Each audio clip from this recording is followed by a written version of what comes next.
Halftime show. Terry Ford, Tyler Head as we cook this sucker till 3 here on the game. Appreciate you if you're listening here in Columbia or in Florence, Myrtle Beach. Thanks a lot for spending a little time as we yap sports. Hope you had a good weekend. Yesterday was cool. Hanging out in a little parade. That was fun. Got to drive the truck. Didn't run over anybody. That was a win for me. I mean, and it was packed, man.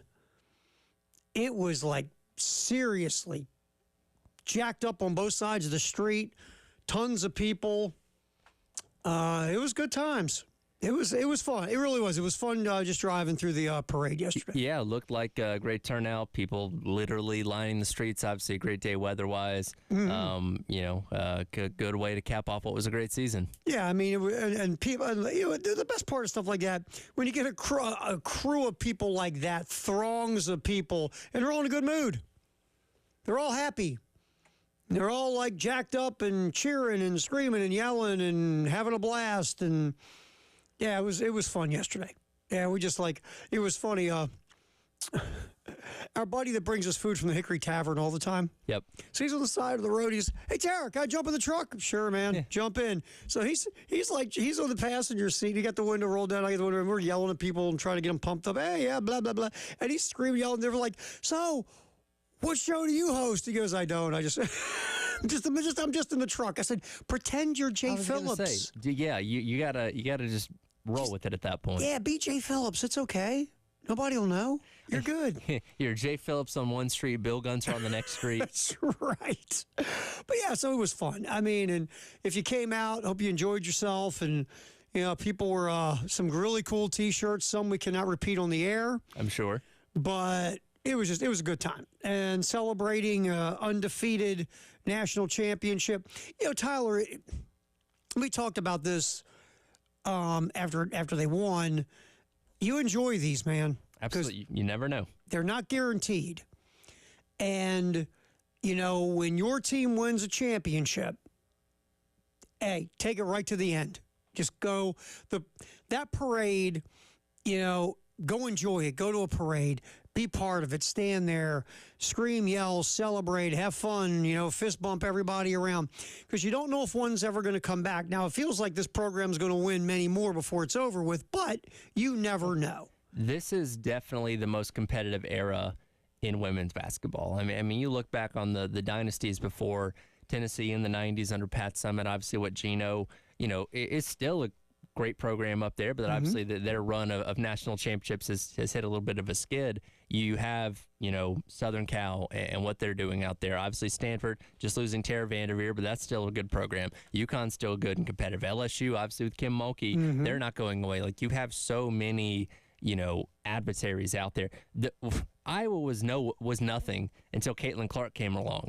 Who's to say another player of that caliber can't come and take some other program we're not talking about to that high a level and be playing in a national championship? Sure. You just never really know. It's such a competitive era that, yes, we have confidence that Dawn Staley is going to be able to win more national championships for however much longer she's coaching here at South Carolina, but you can never know that for sure. So like you said, enjoy every single one of these, the parades, the trophies, all that kind of stuff, because when it comes to an end, you want to be able to look back and say, I truly enjoyed that experience as much as I could. No, yeah, no doubt. And it is interesting. In this era we're going in, all sports are, because of NIL, and I read a really good deep dive that about, Dan Wetzel did it in Yahoo, about the NIL, what it's done to what college sports used to be, which was run by the shoe companies. Yeah. And now the NIL has really pushed the shoe companies aside because now there's another way for you to get players. You don't have to be the shoe company anymore. Sure. Now you can, you're collective, right? It just kind of shifted over. Yeah, but now schools who were down in the shoe pecking order, like, for an example, Ole Miss.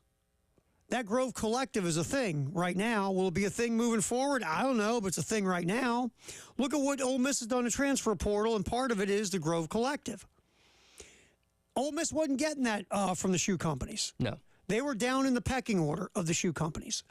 So I guess that's the point of now you have another avenue It's not just, gee, I hope Nike and Adidas and Under Armour love me. No, now you've got another way in this NIL space to get players to come to your school. Look at the Final Four the last couple of years. Yeah, you had UConn back-to-back, but besides that, look at it.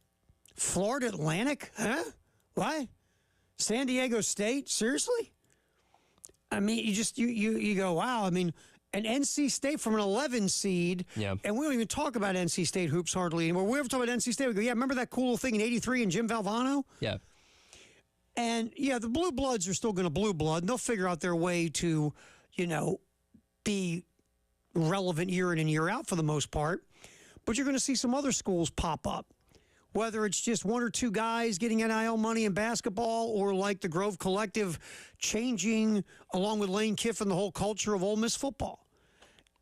So to circle back, yes, everything is going – the dynasty era is going to get even tougher now. We thought it was tougher before. Mm-hmm. It gets even tougher now because of NILs and – it's a wild, wild west, and you just don't know. And some of these bluer bloods have to figure out how they need to navigate it to keep themselves where they are. Well, not only that, you have the advent of the transfer portal as well. You can have a great player decide, hey, I don't want to play for this school anymore. And look at Haley Van Lith. She just left LSU, where she would have been positioned to be another featured player on that team going into next year, but she's decided to take her talents elsewhere, and that's something you also have to deal with. Fortunately, South Carolina doesn't usually have too many, girls decide to leave at the end of a given year, but they also benefit from it. Bringing in somebody like Pow Pow this past season could very well go out and get somebody in the transfer portal this offseason as well. So that also does a good job of kind of spreading the talent around a little bit more than it once was. And men's college basketball, I mean, it's a bunch of nomads. That's just where you're at. I mean, UConn's top two leading scorers were transfer portal guys. One came in from East Carolina. One came in from Rutgers via Loyola of Maryland. Right. I mean, it's just a different world now. And with especially men's college basketball, I mean, UConn winning back-to-back is so impressive because of the transfer portal, because of NIL, because of one-and-doners, because of the NBA draft, because of all these things that make college basketball – you just don't know who's playing for your team from minute to minute, forget year to year. Right. And, with UConn, they're going to lose they're going to lose two guys to the first round of the NBA draft, two more guys probably to the second round of the NBA draft. But, Danny Hurley had to replace some guys from last year, and they won again. I don't think they're going to three-peat, but, this is just the way the world is. College football, a little less nomadic. But men's college basketball, good luck. But the women, to your point, a team winning 5 straight years or whatever the case, 3 straight years, this is going to be very tough. And basketball is a sport, unlike football, where one specific player can truly change the fortune of an entire team because you're dealing with 5 players on the court. Caitlin Clark again at Iowa. Exactly. Like if Iowa didn't have Caitlin Clark, is that team getting past the second round in the NCAA tournament? Are they getting in the tournament at all? Are they getting in the tournament at all? It's a good question. I mean, probably not. They got talented players, but they don't have the elite high-level players that your, South Carolina, Southern Cal, Texas, those kind of programs have. Yeah, so again, celebrate, enjoy this, because we think there's more to come, but you truly never know. And look, South Carolina already is preseason number 1. Nobody's going to doubt him this year. No. I mean, obviously you lose Cardoza, but you've got a lot of front court depth. You're bringing the number 1 high school recruit in the country. She's 6'2". Mm-hmm. Who knows, like you said, who you pop from the portal. You hope you don't lose anybody like a Full Wiley or a Tessa Johnson because they don't want to wait their turn. Whatever the case, they are going to be well-positioned to make a run in trying to repeat this thing. Yeah. Is it going to be easy? Of course not. But they look really good for next year, but like we said, nothing is guaranteed. So hopefully you enjoyed this ride with undefeated South Carolina. You finished it off yesterday by hanging out at the parade. That's right. But it was a good time. It really was. It was fun. Elijah was in the crowd, getting some video, and obviously Dawn got up and spoke. And he took a very photogenic picture of our guy Chris.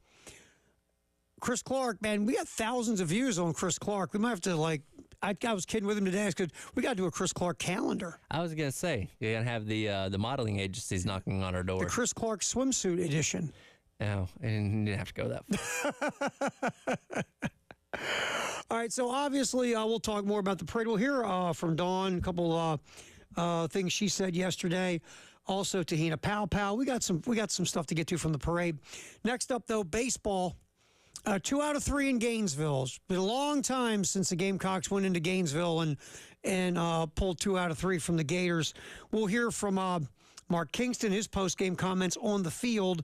We'll get you some of that and a little background noise going on, but we'll get you some Mark Kingston coming up next, talking about Cole Messina leading off and how important Messina was, because Cole had a really nice 3-game series from the leadoff spot. We'll get into that next. Also, hear the coach talk about what happened in the almost come from behind effort yesterday. They ended up being a loss, but winning 2 out of 3 in Gainesville, not a bad thing. We'll get back in and talk about that as well. Do not forget, Carolina calls back-to-back this week. Wednesday at 6, we got Mark Kingston. Thursday at 6, Shane Beamer. So that will be coming up. Special extra Carolina calls this week. 1 baseball on Wednesday at 6, 1 football Thursday at 6. Of course, you can hear it right here on the game in Columbia and also the game in Myrtle Beach. Halftime show, we'll hear from that Mark Kingston guy next here on the game.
This one is swung on and hit the opposite way to deep right field. Backing on it is Evans. At the wall, he jumps. He won't get there. It's Will Tippett time.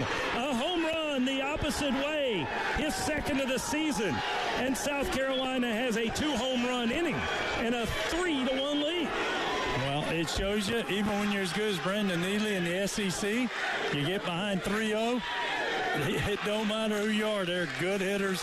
Wow, what a huge at-bat for Will Tippett. And that was a big at-bat for Will Tippett. Halftime show, Terry Ford, Tyler Head here on the game. That was Will Tippett going yard this weekend. Tippett had 2 multi-hit games, if my memory serves me, this weekend. That's right. 2 for 5 on Friday and Saturday. Yeah, so hopefully that bat starts to heat up because there's been a lot of talk with Will Tippett, you know, really struggling in SEC play at the plate and struggling overall this season.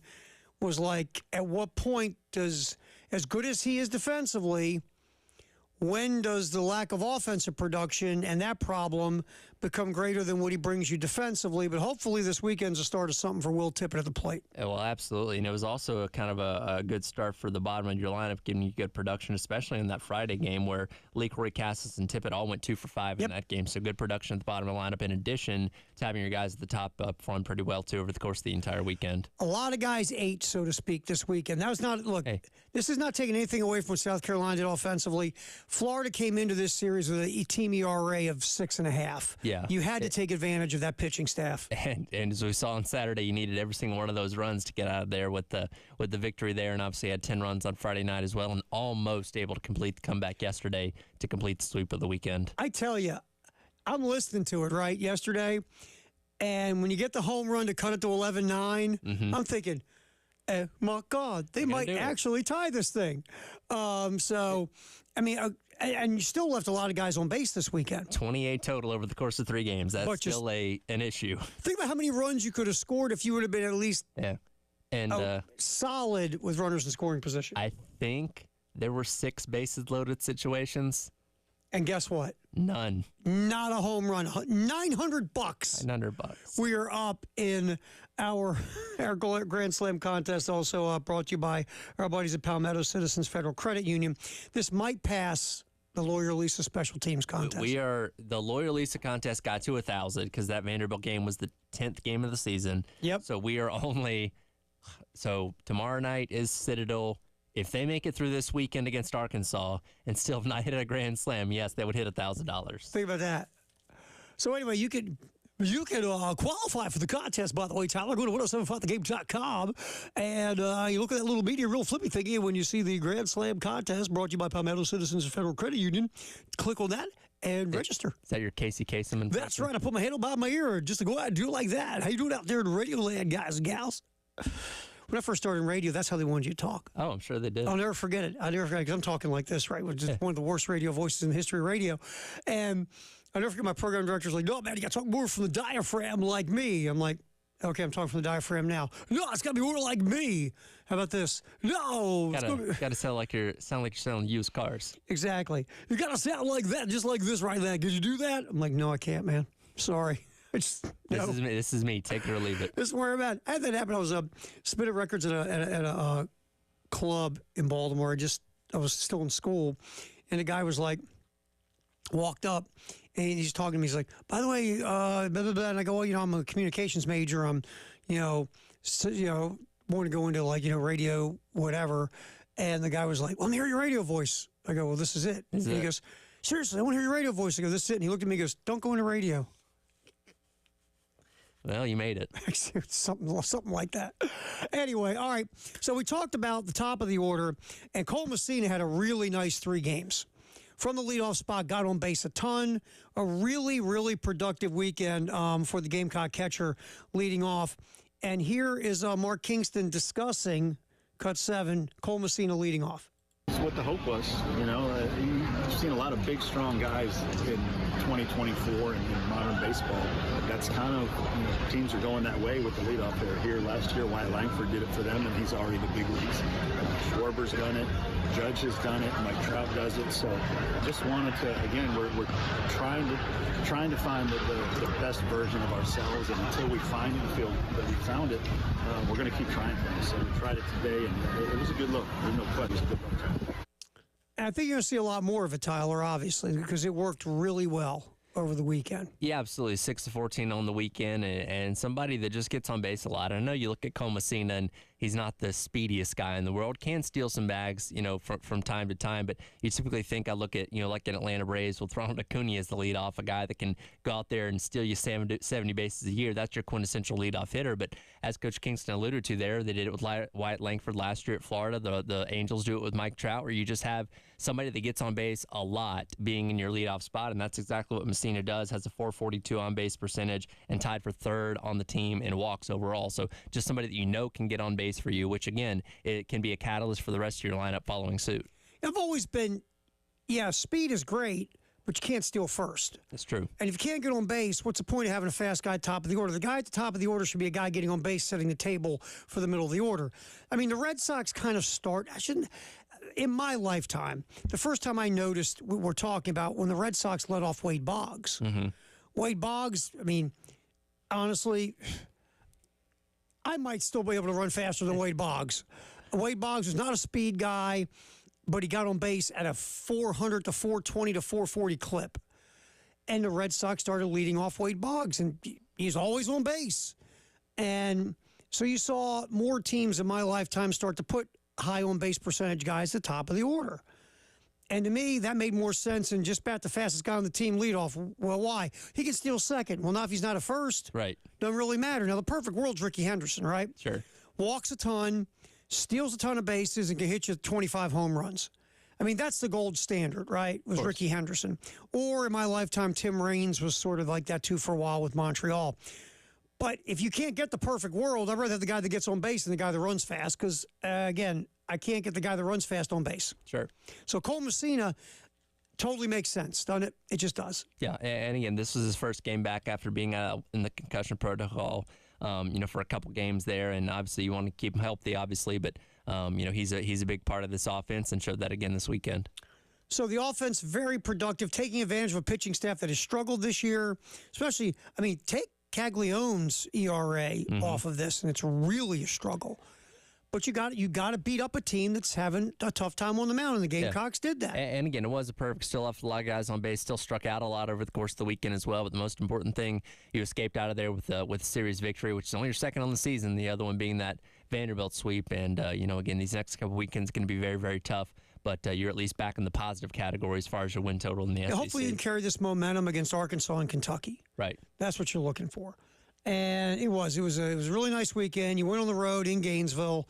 And now you're going to bring it back here, face Arkansas, and then after that, of course, you get the surprise team of the SEC, the Kentucky Wildcats. I didn't know that Kentucky fans knew about baseball up there. Well, they don't. Know about basketball. Know a lot. They pack out Rupp for a press conference. We didn't, because I wasn't here with you Friday. Yeah. We have to talk about the Mark Pope hiring, and we'll get to that. Maybe we'll get to that. What's trending it too, but it was so much fun watching that play itself out. Oh, sure. Oh, Billy Donovan. Oh, Danny Hurley. Nate Oates. Oh, I got a great idea. Let's dig up John Wooden. They just, everybody wanted that job. I know everybody wants to dance with the prettiest girl at the dance. Prettiest girl at the dance doesn't always want to dance with you. No. And Kentucky is that good-looking guy at the dance. That's a wacko the girls don't want to go near. Sure. That's what you kind of saw. He's got a reputation. Yes. He's good-looking, but. Yes. Red flags. Right. So we'll get more into it, what's trending it too. We'll give some thoughts on the Mark Pope hiring at Kentucky. But yeah, Kentucky baseball has been wow this year. So South Carolina, I also want to get to Mark Kingston here. Discussing yesterday's game, you almost came back. You were down, you came back, you were down again, you came back, you just fell short and lost 11-9. Here's Coach talking about what happened yesterday. Pitch as well as we had been recently. Sometimes that happens. Just took a lot of good swings today. They were on a lot of pitches today. So real proud of the effort there. We scored 9 runs again. So offensively, we had a great weekend that we can build on. Found another hitter that's going to be in there every day now because he's earned it, Reeves. So take a lot out of this whole weekend that we can build on. Yeah, I mean, Matthew Becker had his struggles yesterday. Just again, Matthew Becker brings a lot of positives to the mound, but he's not a guy throwing 97, 96. He relies more on location, keeping you off balance, keeping you off rhythm as a hitter. And Florida they hit everything. If Matthew Becker lifted anywhere near the zone yesterday, it got barreled. It's just one of those days. Like, Coach Kingston talked about in the presser, Becker will bounce back. He always does. Had a rough outing. It's not the end of the world. And he'll get back to being Matthew Becker, but it just wasn't his day. Yeah, it was. And again, South Carolina's still trying to solidify what that weekend rotation looks like. Again, Eli Jones, your consistent Friday guy, but they bounce back and forth in a lot of different ways between what you do on Saturday and what you do on Sunday. I thought Ty Good was decent in his outing on Saturday. Did give up a couple runs there, but not terrible. And then, Becker kind of let it get away from him. And then South Carolina was just playing from behind over the course of the rest of that game on Sunday. And again, almost came back. Again, made it very interesting in the late innings there, but just came up short. But again, you escaped Gainesville with series victory, which at the end of the day is the most important thing. And Eli Jones was really good Friday, and Jones set the tone because you've been getting yourself behind in these series, and you're trying to win Sundays to avert sweeps and things of that nature. And Eli Jones went out there and he slowed down Florida, yes, and gave South Carolina a chance to get a big lead. And then the bullpen carried it, and you shut the door, and you got yourself a W. Now, again, Saturday and Sunday, pitching, it was hang on and survive, and hopefully we score more than they do. And that worked on Saturday. It just didn't work on Sunday. But you take 2 out of 3, and you move forward feeling really good with 2 big series coming up on these next 2 weekends. All right, speaking of the Citadel, tomorrow night you can hear it right here on the game in Columbia and also in Myrtle Beach, 6:45 pregame with Derek and Stewart, 7 o'clock first pitch in Charleston, taking on the Citadel as South Carolina brings themselves back up north. Again, that'll be tomorrow, 6:45 pre, right here in Columbia and in Myrtle Beach. We will come back. Let's spin back to Dawn Staley and her chance to be at the podium at the parade yesterday. We'll get some Dawn comments and cuts next. Terry Ford, Tyler Head, halftime show. We're just kind of hanging around here till 3 on the game.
Terry Ford, Tyler Head as we roll till 3 here on the game, halftime show. Again, the big parade yesterday in downtown Columbia. Hopefully you got a chance to enjoy it. Dawn Staley speaking at the State House. Bunch of different topics. Let's take a look at this one, Tyler. Dawn talking about expecting the unexpected. But at the beginning of this season, I don't know why I said this. They actually asked me to say something on camera. Give me one word that's going to describe our season this year. And like me, I said, expect the unexpected. I don't know why I said it, but I said it. And because I felt like we had enough on paper, whether that ends up in a national championship level or not, I didn't know. But again, these players actually, and I have to go to our theme of this year, these players loved up on each other, unconditionally created a bond that created a heightened level of competitiveness to say, you can play us for a quarter, you can play us for 2 quarters, you can play us for 3 quarters. But by the time that 4th quarter comes around, we aren't going to lose. Yeah, Dawn Staley talking about coming into the year. And look, you're replacing a lot of parts, Tyler. A lot of veterans, folks who have been there for a long time. You're losing one of the best players in college basketball. Leah Boston, so someone's got to step in the front court. You're losing the back court as well. I mean, you lost a lot of stuff. Zia Cook, and obviously it couldn't have worked out better. You had everybody stepped up, man, and they filled those roles, and you go undefeated and win a national championship. Well, and I go back to what, Dawn Staley said, going all the way back to last summer when this team was kind of starting to come together and assessing what they were going to have for the upcoming, season and noticing the difference between just how the team acted compared to the group that you had before, which was a more senior-laden group with more experienced players, and having to turn your team over to being so much younger and having to deal with these players in different ways and not really knowing how it was going to go. And obviously we knew this team was going to be good. We didn't think they were suddenly going to be 500 and at risk of missing the tournament or anything like that. We didn't know if they were still going to be in the mix for the national championship. They obviously believed that, but that's something that Wes kind of brought this point up earlier. They played that one game in France against Notre Dame to open up the season. You saw Malaysia full while, and you're like, oh, this team's still pretty good. And, that was kind of the constant chase throughout the entire season is, okay, like, are they going to show any fall off? Are they going to come back down to earth a little bit? And certainly had their fair share of scares during the season, but nobody was able to get past them, and they obviously rolled that into a national championship. Yeah, I remember, I think it was in the State, I was reading, it was like before the season had started, and they were discussing this new crew of players, whether it's, players who were coming off the bench and have to start, newcomers, whatever. And they had a little thing about Te-Hina Paopao and Malaysia Fulwiley. It was in a scrimmage. I think Dawn told the story to the State or just to the media. And Fulwiley came down, took a really quick shot. Mm-hmm. It wasn't a good shot. And Paopao turned and said something to her. And Fulwiley didn't appreciate what Paopao had to say to her. Paopao basically like, run the offense. Yeah. Don't just come down here and fire a 3. You're not in high school anymore. Run the offense. And if it gets back to you and you're open, then take your 3. But then they had their moment on the court, but then like 5 minutes later, they're laughing and giggling with each other. Yeah. And, that kind of sums up what Dawn has been talking about all year of how this team has this certain bond. They were different than her other teams, and they were a little bit more giddy and giggly and whatever. And Dawn had to learn to let that go. I was going to say, Dawn talked at length, leading up to the national championship about how she's had to treat this team differently. And that's not necessarily a bad thing. It's adapting to your players where, again, you go from a very experienced, very senior-laden group in the freshies your prior year to kind of a mix where you have girls that have been here for a couple of years, the ones that came in as freshmen, obviously Paopao coming from a completely different program in Oregon that just kind of act differently around each other. And obviously you had to adapt to that, and obviously ended up working. And, as long as everything is still, sticking to the status quo and you're still winning games, then your players can act however they want. As long as when they get out there on the court and lock in for 40 minutes, you're still able to come out with victories. I mean, and Dawn said, look, we have some fundamental foundational tenets we live by, and no one's ever going to break those. Yeah. But besides that, I got to let people be themselves in this world of transfer portals and NIL. And you got, if you're a coach, even if you got some of that old school in you, Sure.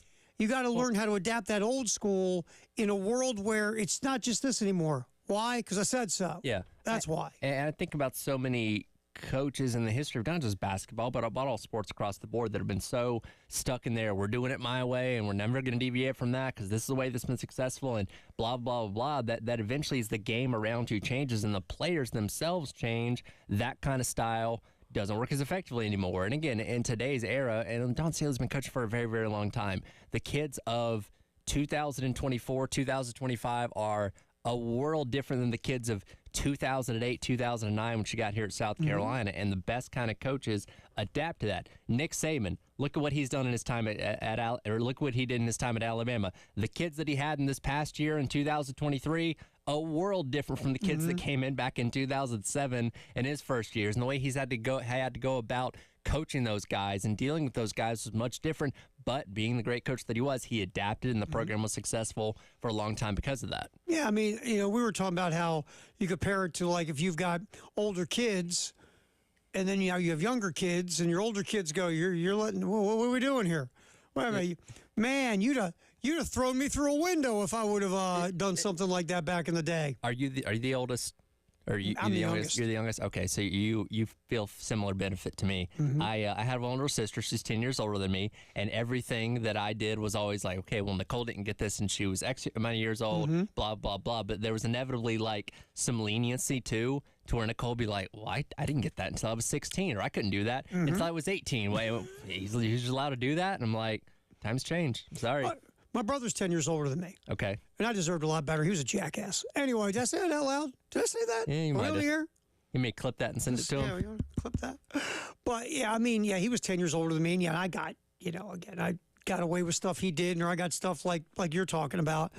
And of course, he was bitter, and he would try to get even with me behind my parents' back. Sure. And try to do stuff to me. But again, at a young age, I realized what was happening. All I did was rat him out and get him in trouble. There you go. And then he hated me even more. I didn't care. Like, screw you, man. Don't try to muscle in on my action. I can't help what you didn't get 10 years ago. Ain't my fault. Right. So yeah, he was an interesting guy. Yeah. But anyway, so Similar experience. Well, my older kids, see, I'm different with my younger ones. You get older and you realize, kids change, you change, everything changes. And there are basic tenets in everyone's house, right? Sure. Like, don't dog cuss your parents. Yeah. Do what you're told, respect the house, respect everything. And there's like a basketball team, there's some fundamental things that you have to do in your house. Sure. But besides that, you kind of get older, you go, why'd I care about that all those years ago? It's kind of dumb. I don't care now. Yeah. Yeah, it gets to the point where we're like, do I really want to die on this hill, or can I adapt a little bit? And again, there's a lot of coaches out there that aren't willing to do that. They're like, I've been doing it this way for 30 years, and I don't care if these kids, are different than the kids 30 years ago. We're going to continue to do it my way. Well, hey, why'd you go, 500 this year in conference play? Well, because we're sticking with it my way. Yeah, and I think the smart ones, like, Nick Saban looked this year and said, I'm not digging this now. This whole new world, I think I'm out. I'm tapping out. And Mike Krzyzewski tapped out. And you get these coaches that go, you know what? Roy Williams was like, this isn't what I signed up for. They just look around and go, this world has changed. I've been evolving for a long time. I don't want to evolve into this one, but that's what you do, right? If you're a coach and you can't evolve with what's going on around you, I get you like the checks, right? Or you like coaching or whatever. But if you can't evolve and change and grow, you might as well get out of it because you're going to start losing. I was going to say, get out while you're at least kind of close to the top. That way, people don't talk about your sad decline because you weren't able to adapt to this group for the past 4 or 5 years. Exactly. All right, and we'll get some more Dawn Staley in before we get out of here on the show as well. Yesterday, she was speaking about uncommon favor. We'll get to that here in just a little bit on the show. Do not forget, you can still get yourself a craft beer card. They're back. Go to 1075thegame.com, click on Sweet Deals. You spend, you get $30 a brewery. There's 12 locations. So 12 times 30, I'm going to go on my phone, 360. You're only paying $79 for a $360 value. Again, craft beer card is back. Go to 1075thegame.com, click on Sweet Deals. We will come back. Our Firehouse Sub Text the Hour on our text line 803-404-6100 is next. It's a halftime show. Terry Ford, Tyler Head on the game.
All right, time to check out the old Firehouse Sub Text the Hour off our text line 803-404-6100. Oh my gosh, hold on here. Hold on. I'm getting an echo in here. I'm good now. Okay. There we go. I feel better now. All right. Got to mute the devices. Yeah, it's craziness. Anyway, go ahead. What do you got there? As my ears are now ringing. So we made a brief mention of Mark Pope a little bit earlier. Marshall weighs in and says, "I think Kentucky will be better off now recruiting a bunch of 4 and 4 stars and the occasional 5 stars and keeping them for a year or two. Hopefully, we'll be better off. Much less ego to try and make work together." And the reality of it, that's probably what you're going to have to deal with. I don't know how many, and I was actually talking earlier about this after another 5-star has decommitted from Kentucky's class for 2024. So you're already having to make do with that, where you're having a lot of less of the high caliber talent that Coach Calipari was bringing in. I will say this about Mark Pope, and then we'll get to this more later, because I'm going to send you a couple of Mark Pope things that I think are pretty interesting. We can fire up coming up in the 2 o'clock hour. I'm going to say this. Mark Pope's a good basketball coach. The offense he runs is great. They move without the ball. They move the ball. They score a lot. They shoot threes. If you watched BYU last year or the last couple of years, Mark Pope, they run some great offense. They were much better defensively last year than they've been in the past. He's won at Utah Valley. He's won at BYU. Yes, he has not won an NCAA tournament game. I get it. Guy's a good basketball coach. Now, is he going to be successful at Kentucky? That's another conversation. I think Sunbelt Billy's a good coach. Napier? Sure. He just might not be the right coach for Florida. But Billy Napier could go take a job somewhere, 80 other places in the country, and be very successful. Right. Certain places need certain type of coaches. Mark Pope might be phenomenal, and I know he played at Kentucky, but he might not be the right guy at Kentucky, because places like that need the right kind of people. Pitino and Calipari give you the example of the kind of guys that really, really win in a place like Kentucky. Well, and I think you actually draw a really good comparison there with the University of Florida, because we talk about it all the time. There's a certain personality and certain traits that a Florida coach, to be successful, has to have. The Urban Meyers, guys like that. Obviously, Steve Spurrier, that are just, a little rough around the edges in a way, but very successful. And similar thing with University of Kentucky. You got to have a brashness to you to be able to coach there and be successful. Obviously, with Calipari and his, up and down personality in a way. And it just feels like Mark Pope's not quite that guy. To the text, and and I want to hit more on it later. But Texter is right in theory of this. I really believe that I had to sneeze. I really believe, but you got that on the video. Hey, you like that? That was fun. I got to sneeze. I think John Calipari just lost his way. I think he got so sucked into going out and getting these 5-star high school players that are going to come in and have a year of success and go and be lottery picks or first-round picks in the NBA draft. That became more important to Calipari than the winning. Mm-hmm. And I think Calipari, you want to talk about not evolving, Calipari was stuck in 7, 8, 9 years ago, where you could go get the one-and-doners and, you made deep runs in the tournament, and you had a combination of fancy freshmen, some sophomore who were high level, maybe a couple juniors who are still around, and that mix worked for you. Well, it's not working anymore, because you need veteran squads. Grown men now are playing on teams at 23 years old. The transfer portal has changed everything. Right. The formula wasn't working anymore, but Calipari wasn't evolving. Calipari fell in love with getting the one-and-done kid. Sure. And making it work. And in his heart, I guarantee you, Tyler, he would say, oh, no, this works. Yeah, totally. It's worked before. It's going to work again. Instead of taking a step back and looking at who was winning, Cal was too stubborn going down the road that worked in the past. It's not working now. Right. If Calipari gets his head together at Arkansas and realizes what's working today, Calipari can kill it in the transfer portal. The guy's a used car salesman like nobody's business. If Calipari evolves, he'll be very successful, and he'll take Arkansas to Final Fours. But if he stays down this road, what you've seen the last few years is going to continue to happen to John Calipari. Kentucky is going to be better off. I don't know if it's going to be Mark Pope, But Mitch Barnhart said this in one of the posts I read. He said, we got to get back to what's important. And that told you all you need to know right there. Mm-hmm. And at Kentucky, it's winning games and winning championships. That's what they strive for. Now, obviously, they haven't done a whole lot of that in the last 25 years. But their goal is to win big. Not to put guys in the NBA, they could care less. Right. They care about winning. And maybe less five-star recruits and maybe more good veteran players in the portal and maybe four-star recruits that care as much about W's as they do about where their future lies. That's the route Kentucky has to take to get back to remembering what's important. Again, I don't know if Mark Pope's going to be the right guy because it takes a certain guy to win there.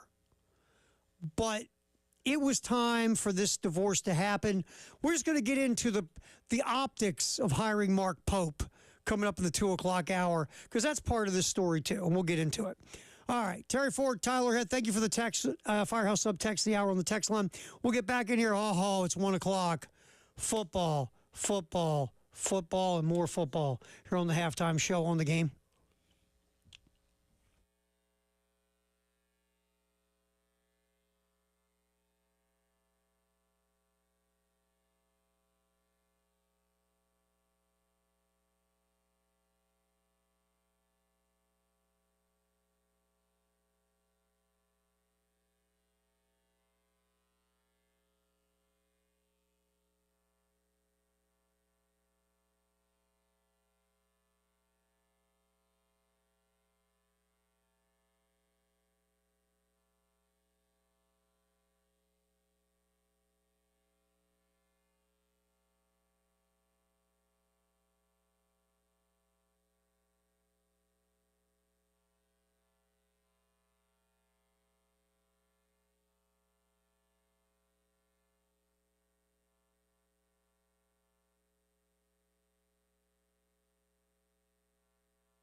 1 o'clock hour here on the halftime show with Terry Ford and Tyler Head. It's football, football, football, and more football. Sponsored by our buds at Atlantic Windows and Doors. All right, we start off. I've heard of this thing called the spring game. Yeah, it's this week. This Saturday. We will have it here on the game.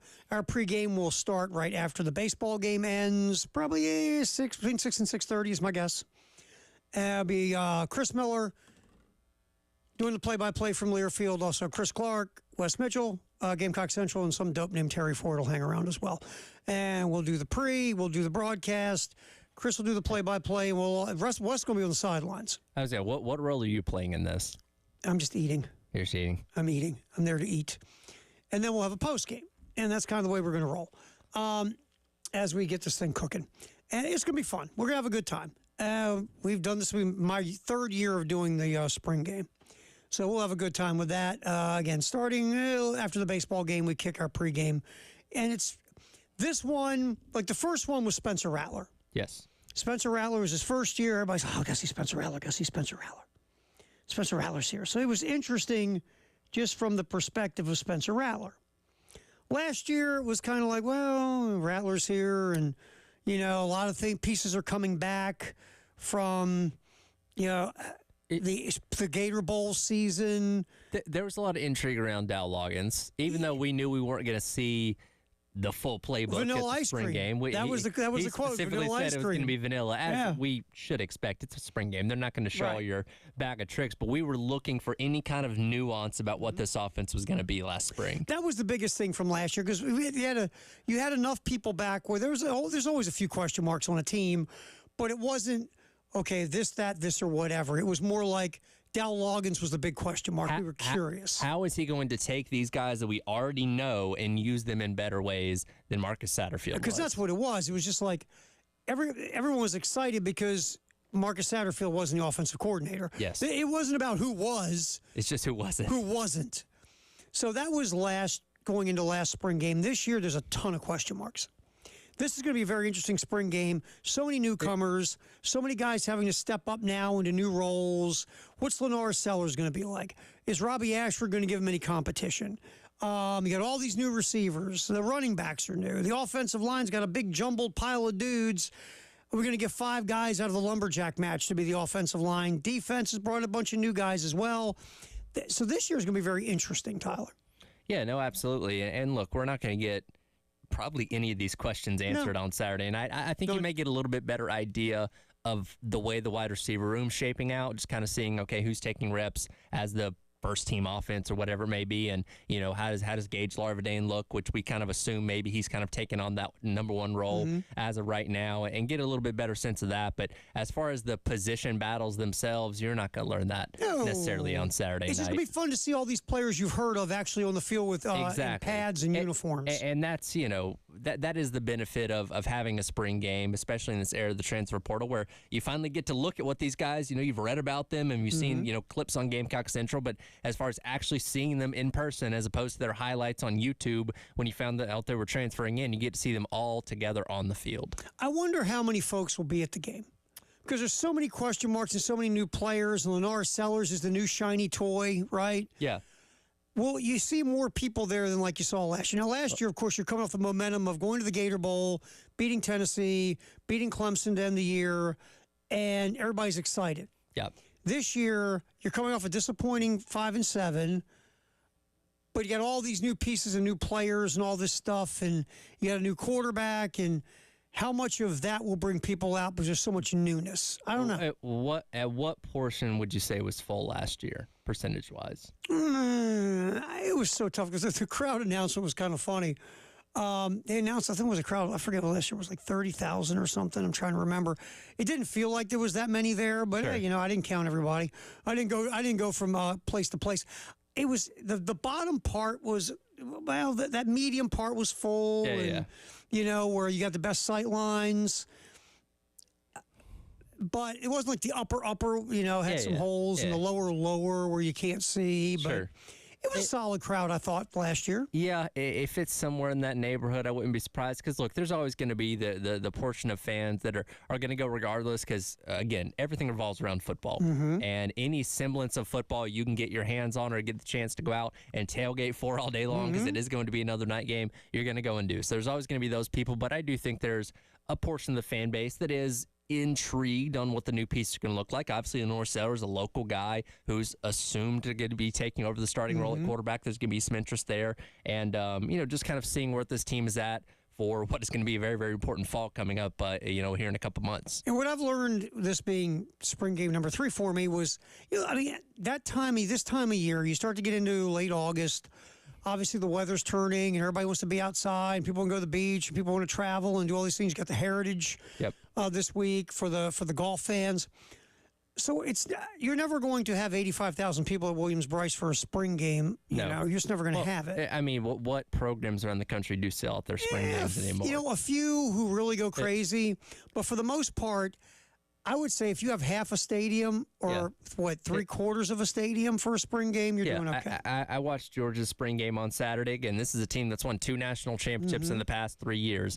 They were not halfway full. You know what I mean? If you get a third to a half, I think you're feeling pretty good about yourself. Sure.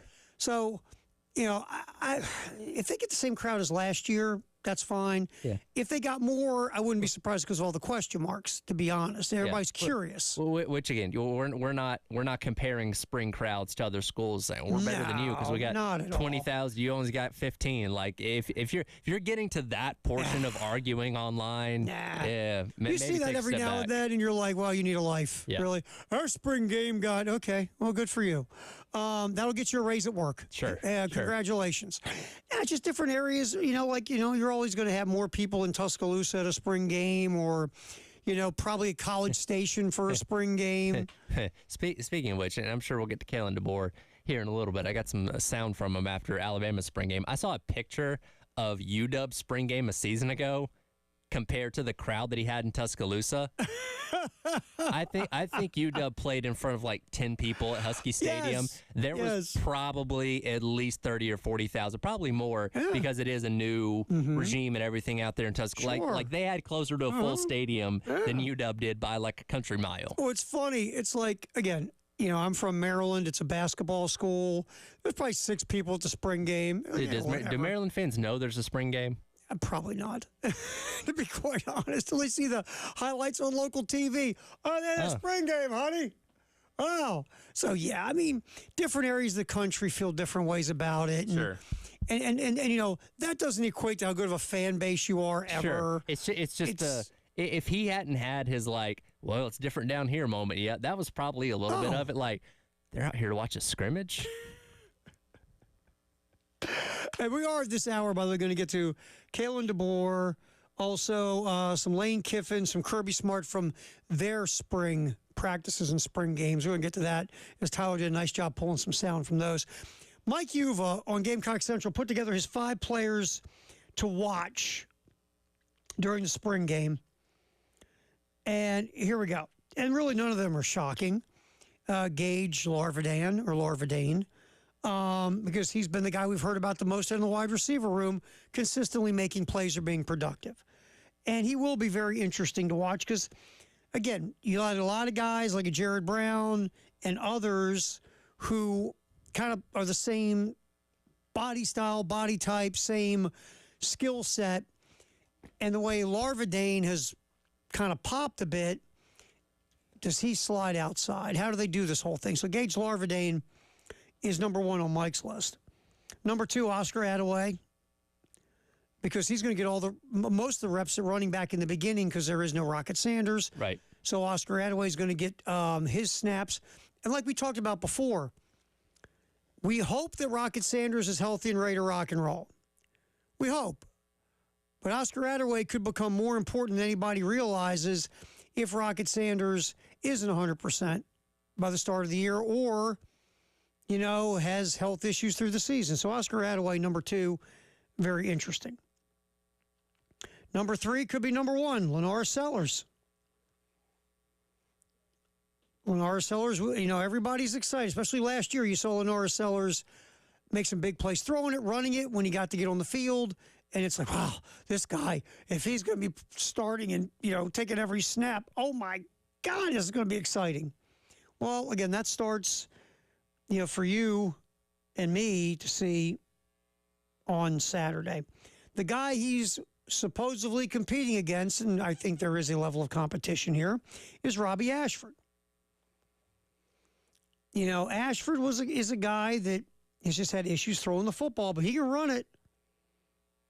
Absolutely can run it. He can make plays with his legs. It's just, can he, be a guy that can throw the football to help you win games? That's been an issue with Robbie Ashford. Robbie Ashford was on here with us yapping, well, not with us, but he was doing during the interviews when they had all the newcomers available to the media. Robbie Ashford's like, nobody's ever developed me.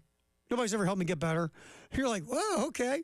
So I'm sure Robbie Ashford, Tyler, is getting more work with his footwork and his fundamentals and all those things. If he never got anybody to work with him, he's getting a ton of it this offseason and this spring. And that's why it's so hard to definitively say one way or the other if Leonard Sellers is going to be the quarterback, because we don't know how much untapped potential Robbie Ashford has. Because if that is true in his time at Auburn between Brian Harsin and Hugh Freeze this past season, if nobody thought to develop the guy or nobody cared to develop the guy, there could be unknowns amount of talent in there that just hasn't emerged yet, that he could take off over the course of the summer and the fall and, be on a Heisman watch list or something like that midway through the season for all we know. Like, I'm not saying that's the likely thing to happen. You just don't really know. But yeah, because again, if the guy's never been worked with, if you go back to Mario Cristobal at Oregon, to, like you said, Harsin, I forgot about the Oregon thing, but yeah.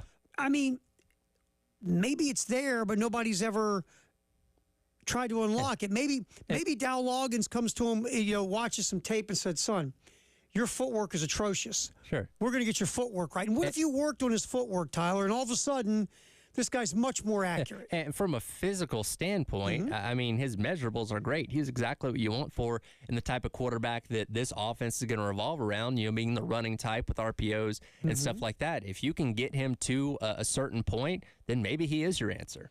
So it'll be interesting to see what Robbie Ashford brings to the table, because everyone's watching Leonard Sellers. But Robbie Ashford's also going to be something to keep an eye on. At number 5, who's going to start at corner across from O'Donnell Fortune? Judge Collier is who Mike Uva puts on this list. Right now, I guess Collier is the guy they're going to put out there with the ones.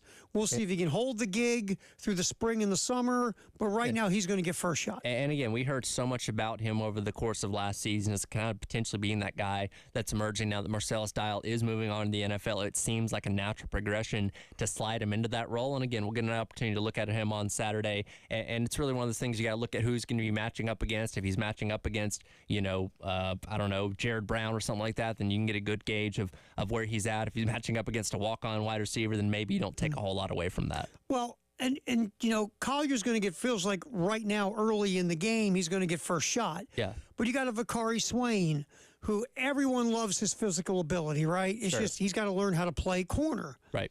So this thing, it's not Judge Collier's in August. April. It won't be Judge Collier's in August, most likely, until you get to the end of the month, and then we'll see who trots out there at starting corner. But very interesting what will happen opposite O'Donnell Fortune. All right, real quick, the Game app. All you do is you go to iTunes or Google Play. You put in 107.5 The Game. The app pops up, download it. You can listen to us anywhere. It's very simple. The Game app and also Game TV. It's sponsored by Shepherd's Glass, powered by Integrated Media. You can just go to YouTube and The Game TV. It's at The Game TV/radio. Find it.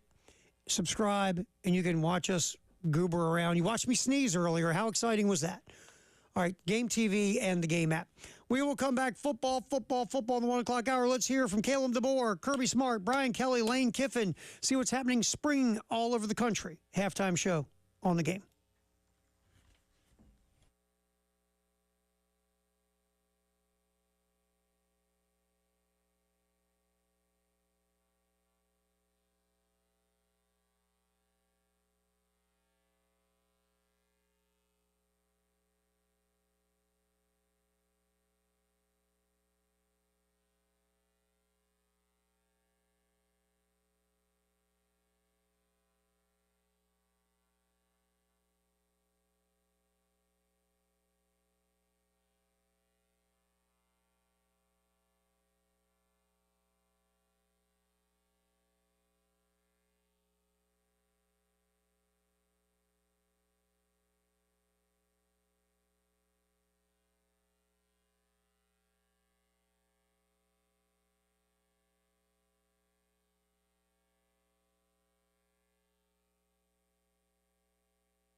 There we go. Halftime show. Terry Ford, Tyler Head. Football in the 1 o'clock hour.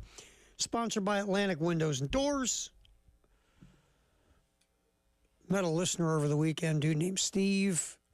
It's funny, I was talking to him, and he's like, yeah. He looks at me and he goes, football. I was It's become a thing. yeah, it's a thing. He was a good man. Good meeting Steve over the weekend. I was hanging out at Beef O'Brady's.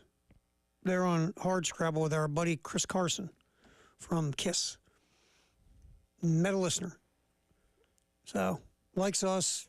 Jay, not so much. No, I'm kidding.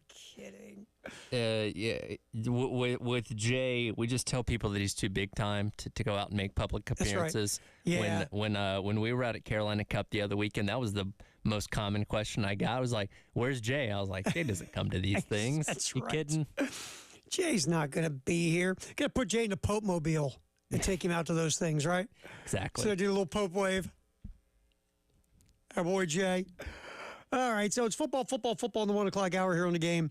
We'll start off. A lot of spring games and spring practices are going on right now. Alabama had their spring game over the weekend. New head coach, Kalen DeBoer, here he has given his thoughts on the Bama spring game. Scrimmage-wise, shoot, if it was a half, right, it'd been a tale of two halves. But that's why I keep playing. So many things that we're going to get to learn from this scrimmage.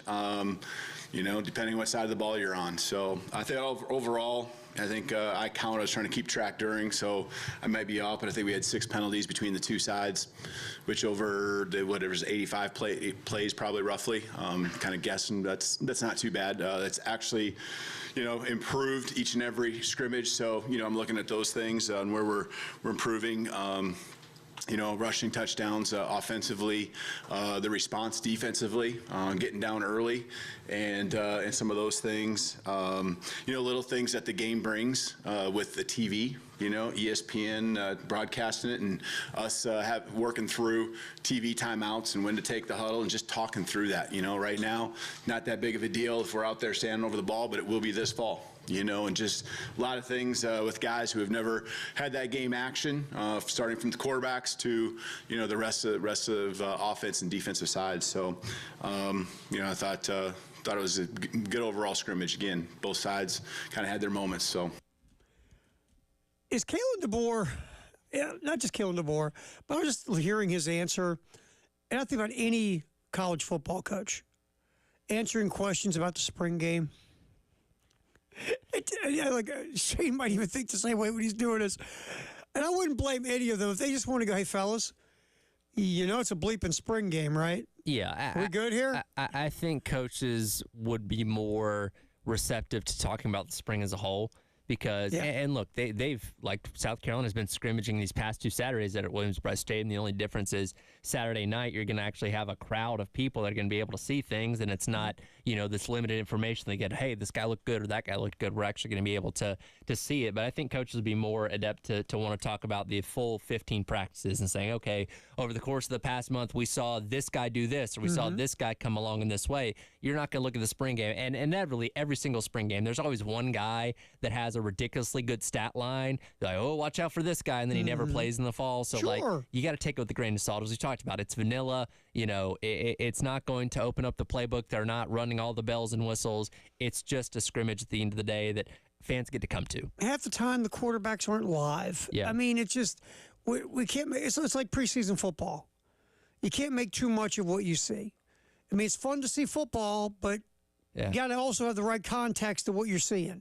And it's like spring training baseball and summer league basketball. It's just relax. It's fun to watch it. And of course, what it does, it stokes our hope, right? That's what we care about. Sure. And if we watch this spring game and Lenore Sellers goes wackadoodle and makes a bunch of plays with his legs and his arm, and he's the star of the scrimmage, everybody's going, yeah. Nobody cares it's vanilla. Nobody cares he's not live. Nobody cares that maybe Clayton White was trying combinations of, nose tackles, playing corner. Nobody cares. They just are happy to see Lenore Sellers go out there and ball out. Right.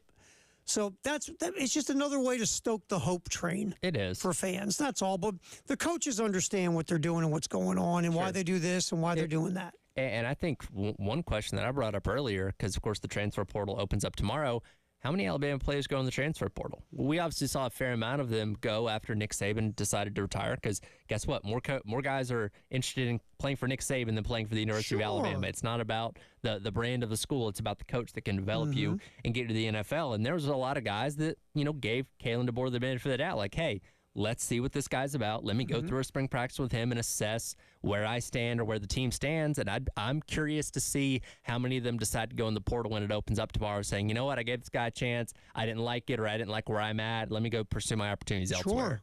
And of course, then that would be, an indictment of Kalen DeBoer, because that's just, and should it be? No, not really. Basically, in today's world, when player movement is the way it is, like you just said, a guy could be not happy with where he's at the depth chart, or a guy he just loves Saban, and this isn't Saban, so he's like, I'm gonna go somewhere else. Or someone might think, maybe I'm just not going to develop here the way I want to develop, so I can get myself to the NFL. I'm gonna go somewhere else. So again, this thing goes all over the place. Because he's a very different coach than Nick Saban is. Oh, night and day. DeBoer, sometimes you got to check his pulse. Yeah, and different dude. He's definitely taken on a different identity with this program. We see them being a little bit more loose. They're posting stuff on social media that would make Nick Saban's skin crawl probably at this point in time. So he's definitely got a different approach. That's not necessarily a bad thing, but how do his players react to that? Do they buy in the same way that Nick Saban had when he's saying, hey, you come here and play for me for 3 or 4 years, I'm going to get you to the NFL? Do they feel the same way about Kalen DeBoer? Ready? Kalen DeBoer could win 10 games a year his first 5 years and win one national championship. You know what the fan base will say? That's it? That's all? That's all you got? Yeah. I give Kalen DeBoer credit. It takes a large pair of onions to go take that office. God love you, man. I hope it works. And it's either going to go really good or really bad. I don't think there's any in between. No. All right, Kirby Smart, they've won a pretty high rate the last few years. Here's Kirby Smart discussing Georgia's spring game. Thought our players handled it the right way. I wanted to handle it like a game, very game-like situations. The next time we put on those uniforms, it'll be for real, and we'll be playing in Atlanta against a really good opponent. So we want to find out where we are as a team and get a lot of guys reps. We're kind of where we got guys that have got a lot of work and a lot of reps. Fifth year, fourth year guys, and then we've got about 40 guys that are in their first year. So the discrepancy between old and young is really great. I thought the defense played much better today than they did in previous scrimmages in terms of energy, enthusiasm, running to the ball. We rushed the passer better today.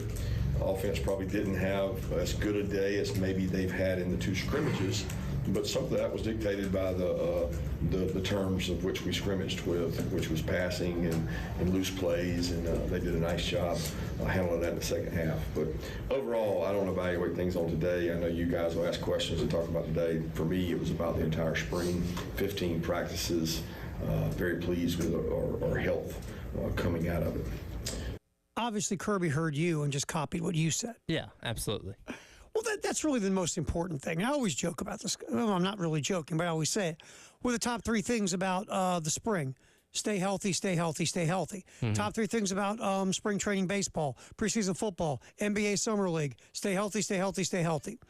You want your dudes healthy. Last thing you want is a rash of injuries this time of year. And look, Georgia's still going to be a very good program again next year. Carson Beck's coming back, quarterback. Gal Outerpiece are turning on offense, very deep running back room. You are replacing a few guys on defense, but again, like Alabama did for a decade and a half, Georgia's loaded with 4- and 5-star talent that's just going to slide in and continue on the success they've been having. Think about it. Georgia was an SEC championship win away from possibly pulling a three-peat. Oh, yeah. That's Georgia. Sure. Even last year, you didn't get the college football playoff. You lost one game. Yes. You just lost at the wrong time. Yeah, I would say you lost late instead of early. You lost early, you'd have been fine. Right. All right, we'll get back. And what Lane Kiffin and Brian Kelly, what would they say about the LSU and the Ole Miss spring games? That's coming up next. Terry Ford, Tyler Head, rolling the halftime show up until 3. Right now we're doing football, sponsored by Atlantic Windows and Doors here on The Game.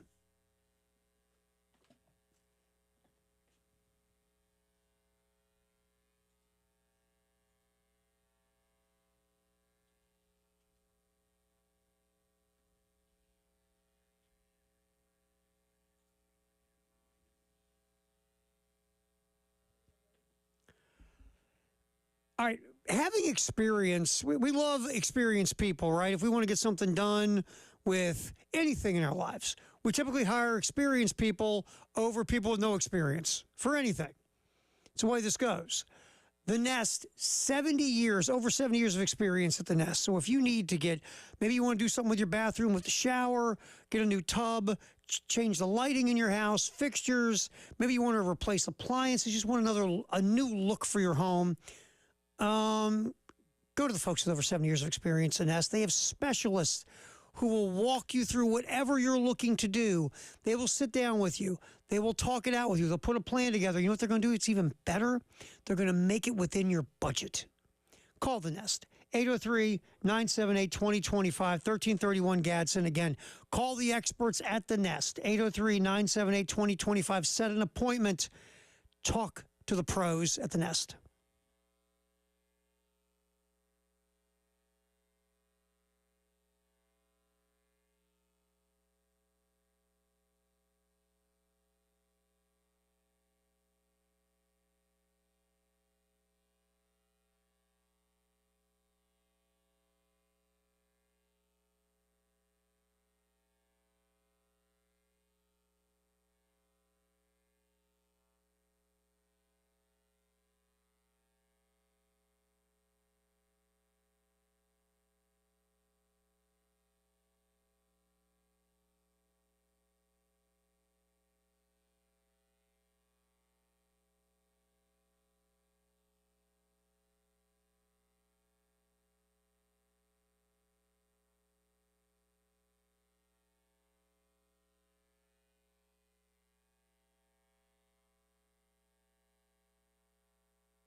Football, the 1 o'clock hour, brought to you by Atlantic Windows and Doors.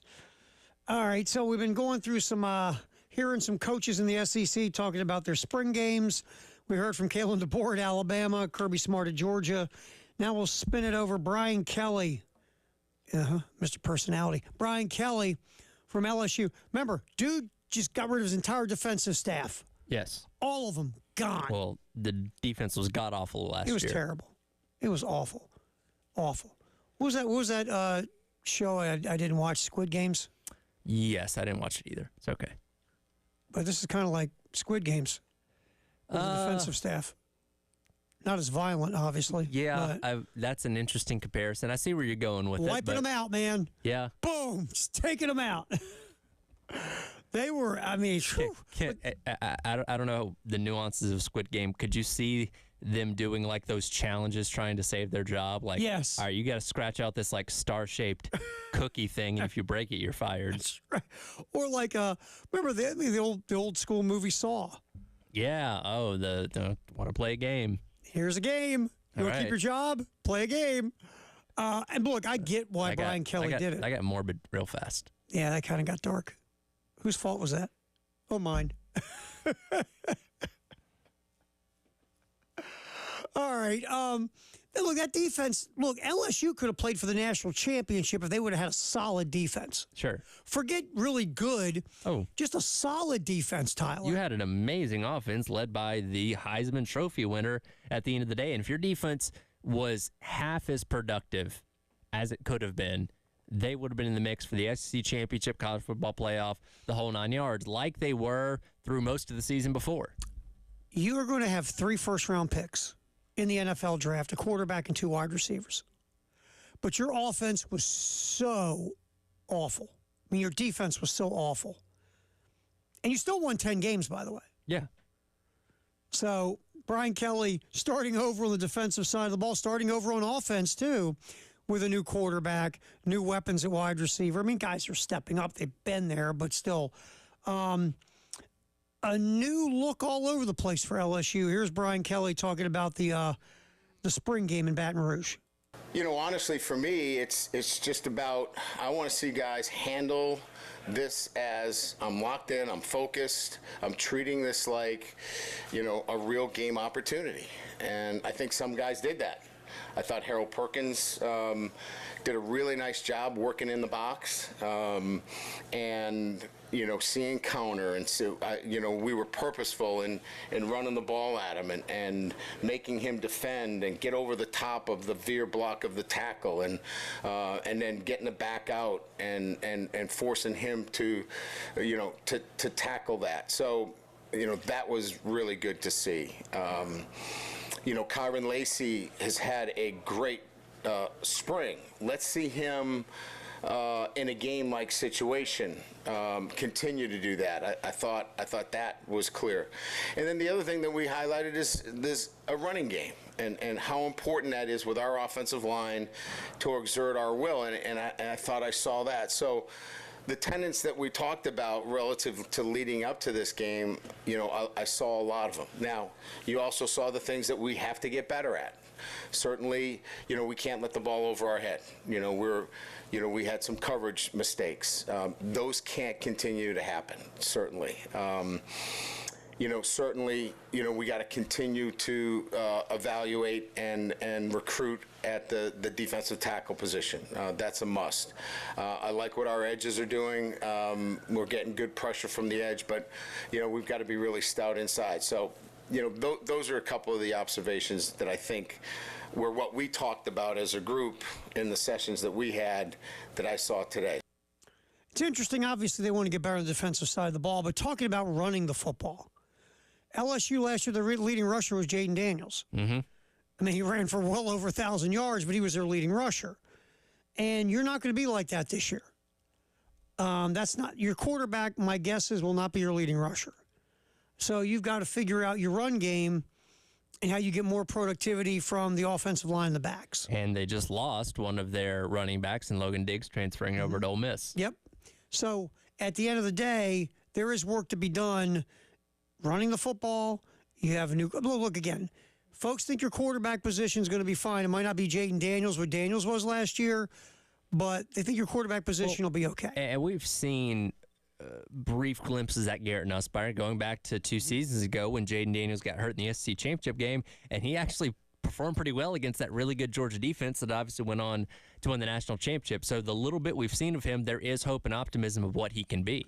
We forget that Nussmeier was a high-level recruit coming out of high school because he got passed by Jaden Daniels when Daniels came from Arizona State. And he's a very rare breed of guy that's actually waited his turn out there at LSU, saying, okay, I know Jaden Daniels, Heisman Trophy winner, potential top 5 pick. I'm going to wait and have my opportunity after him. Sort of like Carson Beck did at Georgia. Exactly. I mean, it's such a rare thing now that you almost forget about the guy. I am so surprised that Arch Manning stayed at Texas. I am too. When Ewers came back, I thought for sure that Arch Manning would peace out. Yeah. Because now this will be year 2. But again, this happens. Guys do hang and stay. And Nussmeier did, and now he's going to be the starting quarterback. But that used to be the norm, obviously. Oh, like, yeah, okay, you waited your turn. All right, you wait. You might not start until your junior or redshirt senior year, but you're getting your opportunity. But now with the advent of the transfer portal, you say, all right, I didn't start as a freshman. I'm going to go somewhere else. Yeah, especially when you're a high-level quarterback recruit, because last time I checked, you can only play one quarterback at a time. Or you can play more than one at a time, but I don't really know what it's going to do for you. If you have 2 quarterbacks, you don't have one. Exactly. And I agree with that saying in a heartbeat. You got 2 quarterbacks, you got none. Yeah. So Nussmeier gets his turn. He's shown some ability. He's, like you said, 2 years ago, he played pretty well when he came in for Daniels. Right. So I think LSU will be okay at quarterback. They just have wide receiver talent. Ohio State and LSU, I think they build wide receivers somewhere on campus. So LSU should be fine there. Obviously, the offensive line has got to get it together. Defensively, they were a mess. But you know what? They're going to be okay. They'll win their share of games. I'm not saying they're going to be great, but I think LSU will be all right. Right. I do. All right, Lane Kiffin, they had a little fun there in Oxford when it comes to the spring game. Here's Lane Kiffin talking about Grove Bowl games, and we'll explain more here in a minute. All right, I thought that was really neat. I thought a lot went into that, and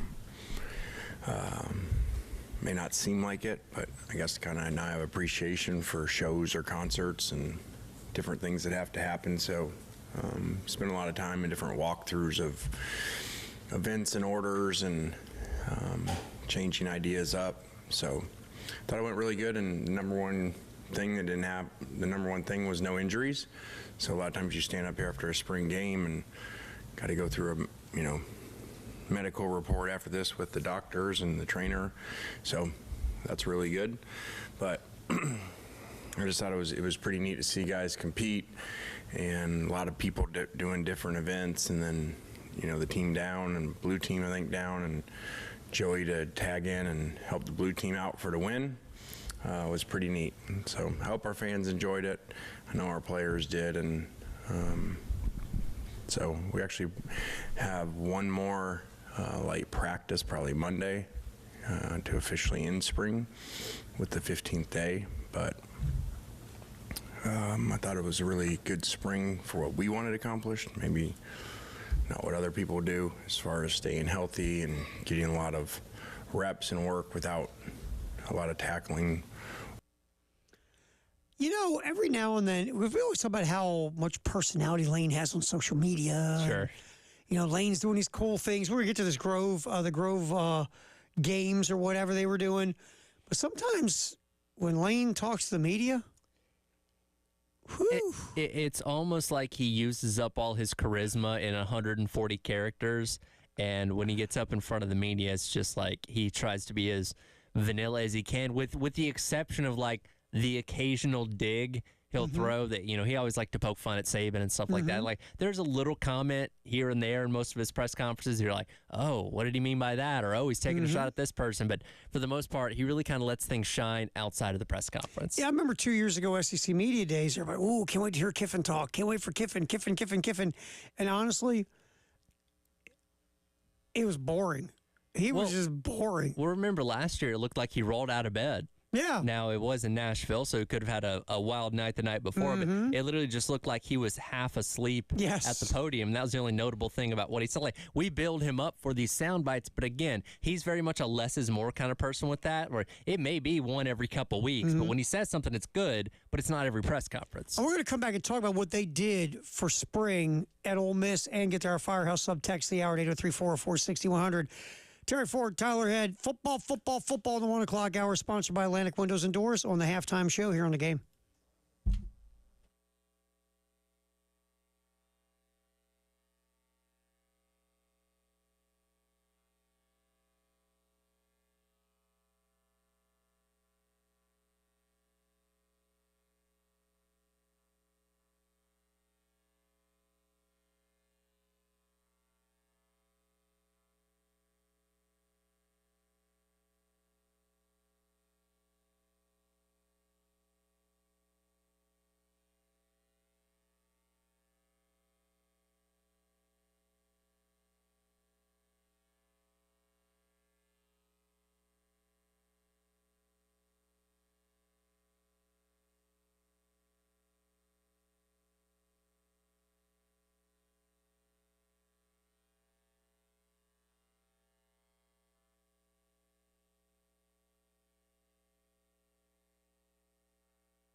Time for our Firehouse Subtext of the Hour on our text line 803-404-6100. Get to that in a minute, but first, the Grove games are cool. It's an outside-the-box thought. I don't know how many other schools might follow this trend, but it's certainly something I have never considered. I'll say that much. Now, again, for a fan perspective, it's cool. You had a 7-on-7, you had tug of war, you had a dunk contest, hot dog eating contest, the Grove Bowl gauntlet. The Red came out with a 71-70 win over the Navy. Now, again, this is all good because no one gets hurt. Sure. Someone gets hurt in a slam dunk contest, Lane's got some splaining to do, right? That's course. just human nature. Yeah. But just from a fan's perspective, an outsider going, man, this is kind of interesting how old Lane had the had spring game with all this other stuff that went in there with the 7-on-7.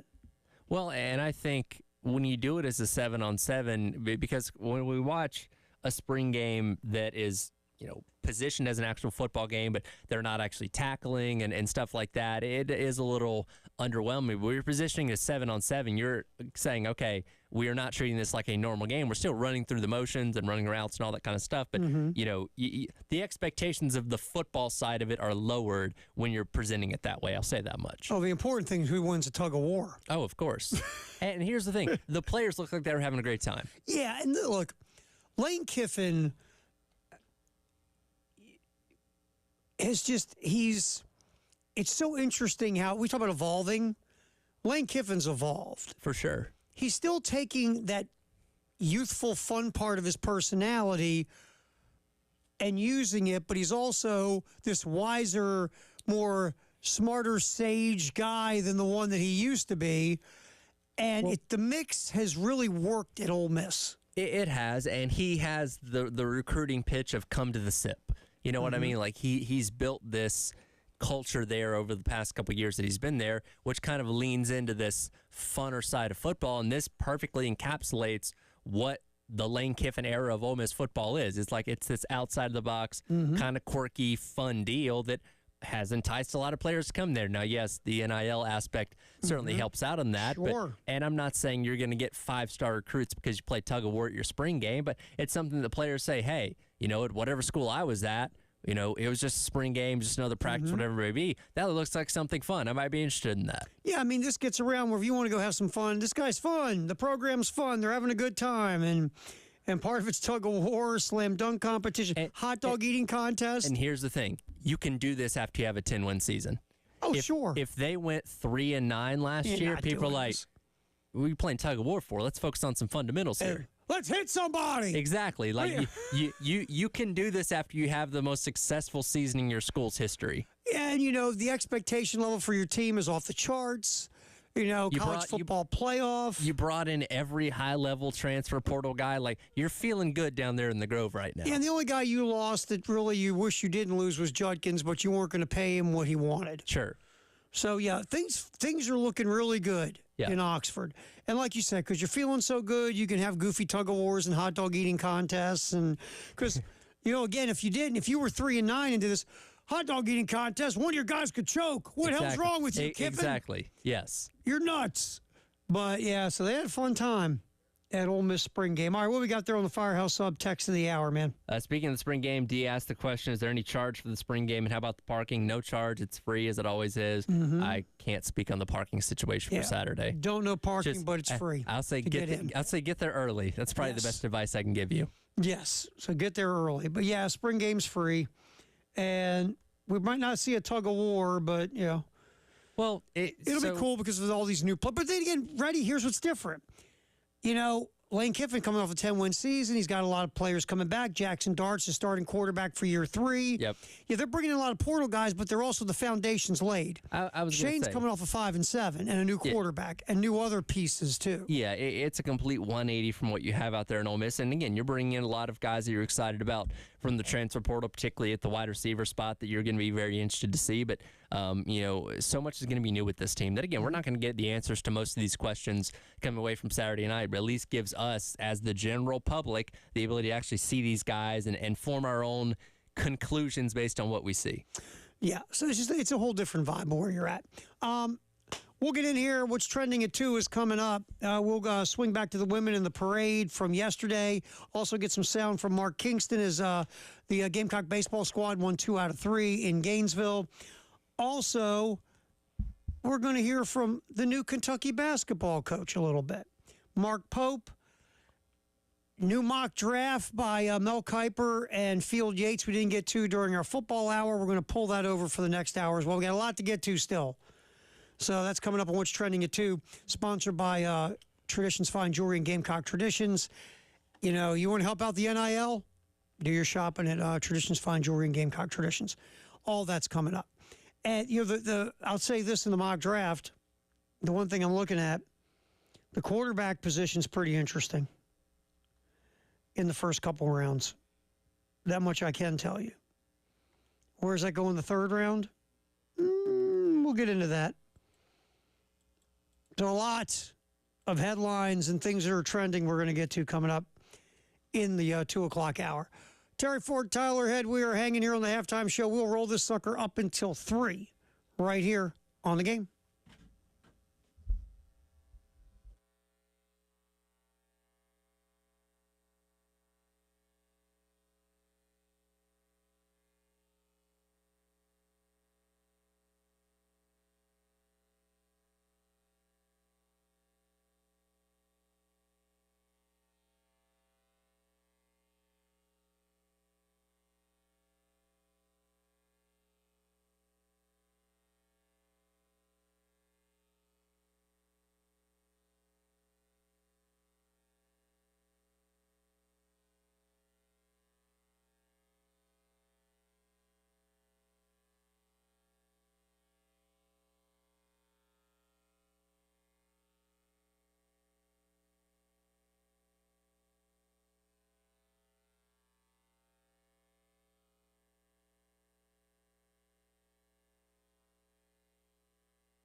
Halftime show, Terry Ford and Tyler Head here on the game, which trending at 2, sponsored by Traditions Fine Jewelry and Gamecock Traditions.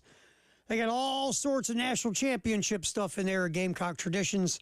You want to go check that out. And again, when you buy some merch from Gamecock Traditions, they'll say you get a T-shirt that says, South Carolina Women National Champions. A portion of that will go to the NIL, the Garnet Trust. So, all right, let's jump in here. Start off with Dawn Staley at the parade yesterday. Again, it was a great time on Sunday. Streets were full. We were driving the vehicle. We get these guys on, hey, throw me a T-shirt. I was like, dude, they're all gone. They were gone quick.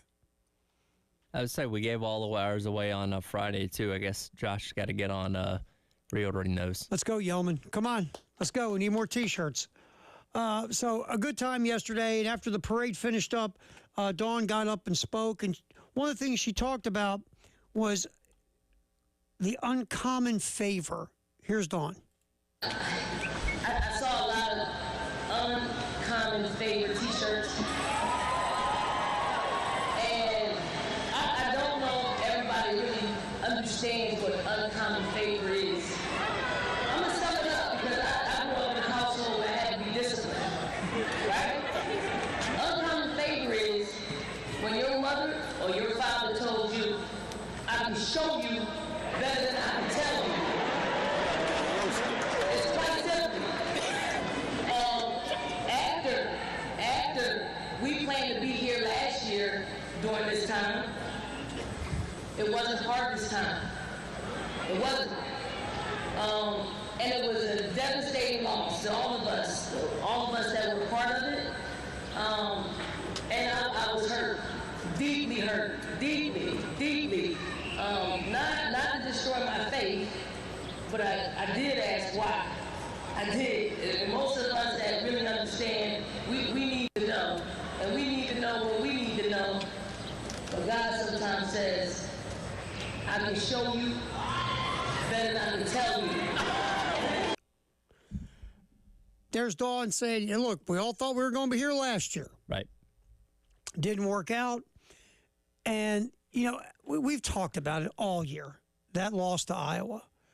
And just, I'll never forget sitting here, we were watching it. And you were stunned what you were seeing. You expected at some point South Carolina to take control of that game and push Iowa out of the way and go win a national championship, and they lose to Iowa. Well, and they had been in situations in the second half of games last season where they were behind. I think it was the Tennessee game last year that they were behind in like the third or fourth quarter and obviously found a way. And again, going against a team like Iowa, you knew it was going to be a challenge. But until the clock hit 0, you didn't believe that South Carolina was going to lose that game. No. You look up and you're like, oh, wow, they actually lost, because that's how good that team was. And again, when you set that expectation before the prior season, we want to be an undefeated national champion. That is a bold proclamation to make. And to get 99% of the way there, in and of itself is unbelievable. And then you just fall from that mountaintop. Yeah. And you had those players that were so experienced and been through so much winning and all these things, and then boom, it's over. Yeah. It's done. No one expected that. And it's just me, I'll never forget watching and just sit there stare at TV going, that just happened? Yeah. They really? lost. What? This still keeps going, right? This Sure. isn't, and and so if you think about it just from the perspective of watching it as a fan and how you're like, whoa, think about what it was like inside that locker room when it was over. And the idea that the Aaliyah Boston era is finished, and those other players who were there for so long, like Isaiah Cook, they're all leaving now. Mm-hmm. And that's the finality of the NCAA tournament. Right. It's over. And Dawn Staley, she's like, look, that affected me. It had to with Dawn, because those players, look, all of her players mean something to her, obviously, but that crew had gone through a journey with her. Mm-hmm. And it was done. And she didn't expect that. They all expected to be cutting down the nets and hanging a banner and having a parade. Sure. And it didn't happen. And you got to shake that. You got to eventually shake that off and move forward. And when you hear them talk, you knew it was going to be tough, But it almost sounds like Tyler is even tougher than we think it would be because that loss had such a stirring effect to all of them. Well, I go back to Dawn being emotional immediately after the game when they won the other week to win the national championship. She couldn't even pull herself together to talk to Holly Rowe for a minute or two there. And I think it was all that pent-up emotion that she'd been holding for a year, finally kind of coming out. Because, again, and Dawn Staley's very intense, very hard-nosed coach, obviously, but, that's always going to be in the back of her mind. Hey, I came so close last year. I want to get back and do it again this year. And, again, to call your shot before a season when you had the class that they had 2 years ago is one thing. To expect to do that in a year where you had so much turnover and so many new faces, that's not even in the realm of possibility in a lot of people's eyes, and they were able to pull that off. Yeah, I mean, this year was so unexpected because, look, they were preseason number 6. It's not like people thought they were going to fall off the earth. Sure. But they weren't picked to win it all. No one was picking to win the SEC. It was LSU. No. So to see what they did from the beginning with the expectation level so different than what it had been the last 2 seasons, it's a tribute to Dawn, the staff, the players, the program. Just a phenomenal way to wrap it up. And yesterday was a very good time. All right, South Carolina baseball, they get the W 2 out of 3 times over the weekend against Florida. Mark Kingston talking about, you go back to Friday, South Carolina had a monster 9th inning on Friday, leading to that win over the Gators. Here's Coach Kingston talking about the big 9th inning on Friday night. I mean, again, you're only as good as your next game, but today was a really good game, and it was punctuated by that last inning. It was a 2-run ball game, and you knew that the lineup for them was flipping over, and Caglione would be coming up, and just hoped that it wouldn't be. He was going to have the opportunity to be the time run. So the fact that we were able to put up those runs late really allowed us to relax a little bit more in the bottom of the ninth. Yeah, I mean, Caglione, by the way, dude's a freak. It's ridiculous. I mean, again, did he have his best day on the mound? It was okay, but it wasn't dominant. But what he did, he walks into the batter's box, and it's just like, how about just point to first base? Yeah. Just point to first. They did walk him intentionally a time or two over the course of the weekend, which is very smart because he's going to hurt you some kind of way, whether he puts it over the fence or just puts the ball in play. But yeah, he's a very rare type of athlete. They call him Shohei Ohtani of college baseball for a reason because very few guys can play as good as he can at multiple spots at that high of a level. Yeah, and you don't let him hurt you. If any of the other 8 guys get you, you go like this. Okay, good job. Tip my cap to you. Right. You don't want Caglione to beat you. Right. Unless you have no choice. And I wonder if you get to that point, like years and years and years ago when Barry Bonds was at the peak of Barry Bonds. The Arizona Diamondbacks had a multi-run lead in the 9th inning. Buck Showalter, the manager of the Diamondbacks, intentionally walked Barry Bonds with the bases loaded. I remember that. Because he's like, look, if one of these other dudes beat us, we'll live with it, but that guy's not beating us. You're not going to let, at the time, the guy chasing the home run record hit a grand slam on you. And you're sitting there going, okay, like we'll go to Caglione. If you're up by 3 runs and it's 2 outs in the 9th, do you walk Caglione? Now you're down. Now you're up by 2. Yeah. And you just move that guy out of the way because you don't want him hitting a bomb to beat you. Sure. But you still have a multiple run lead if you walk him. Makes perfect sense. You might see it. I'm just saying. I get it. He's a thing, man. So give South Carolina credit for. Yeah, they gave up a couple of homers to Caglione, but winning 2 out of 3. That's one of those things you just expect it. Like, okay, this guy's going to get in there. He's going to have his production. We're not going to blank him for the weekend. He's not going to strike out 8 times, something like that. You just account for him probably pushing some runs across the plate in some way or another. You just got to make sure the other 8 guys aren't at the same level of production as him. Because that's trouble. Yeah. Right? That's when you get trouble. Another great story from the weekend, and really so far here recently in the season, is Dalton Reeves. Mm-hmm. Another big weekend for Dalton Reeves, who, came into the year as the backup catcher from Presbyterian for Cole Messina. All of a sudden, Dalton Reeves has been so good offensively, he's become the DH for right now. Really, I'm not going to say full-time, but a lot of times his name's in the lineup card here in the last week and a half because of how well he's been swinging the bat. Here's Mark Kingston talking about Dalton Reeves. a guy that had a pretty nice career before he got to us, and just it's slowly but surely making improvements defensively, offensively, and now he's got about as clean a swing as we have. It's very low maintenance. He's got power, obviously. It's a very simple swing that he can repeat. So you combine all those things with a guy that's played a lot of baseball. He's an older guy, and he's given us some of our best at-bats consistently. I mean, like Coach said, right now, you look at that swing, it's easy, it's compact, it's repeatable.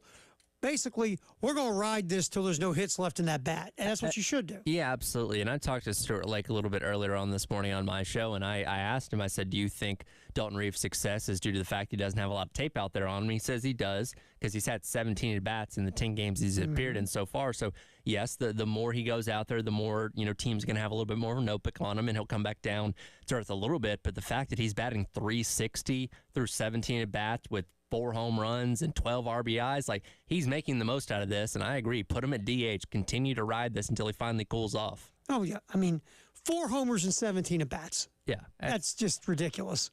That's ridiculous. That's Coach Kingston talking about Dalton Reeves.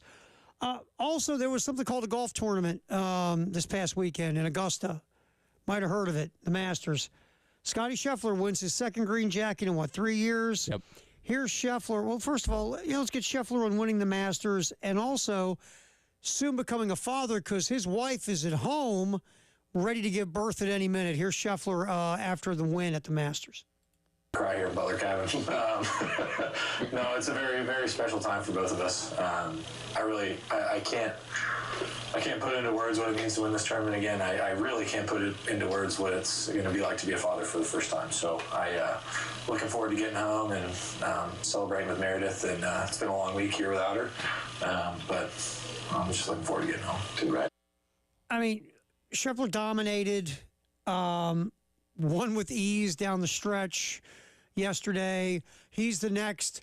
Oh my God, he's going to be great. We'll see. I mean, we've seen a long list of these guys. You and I were talking about this morning. I know you talked about it on your show.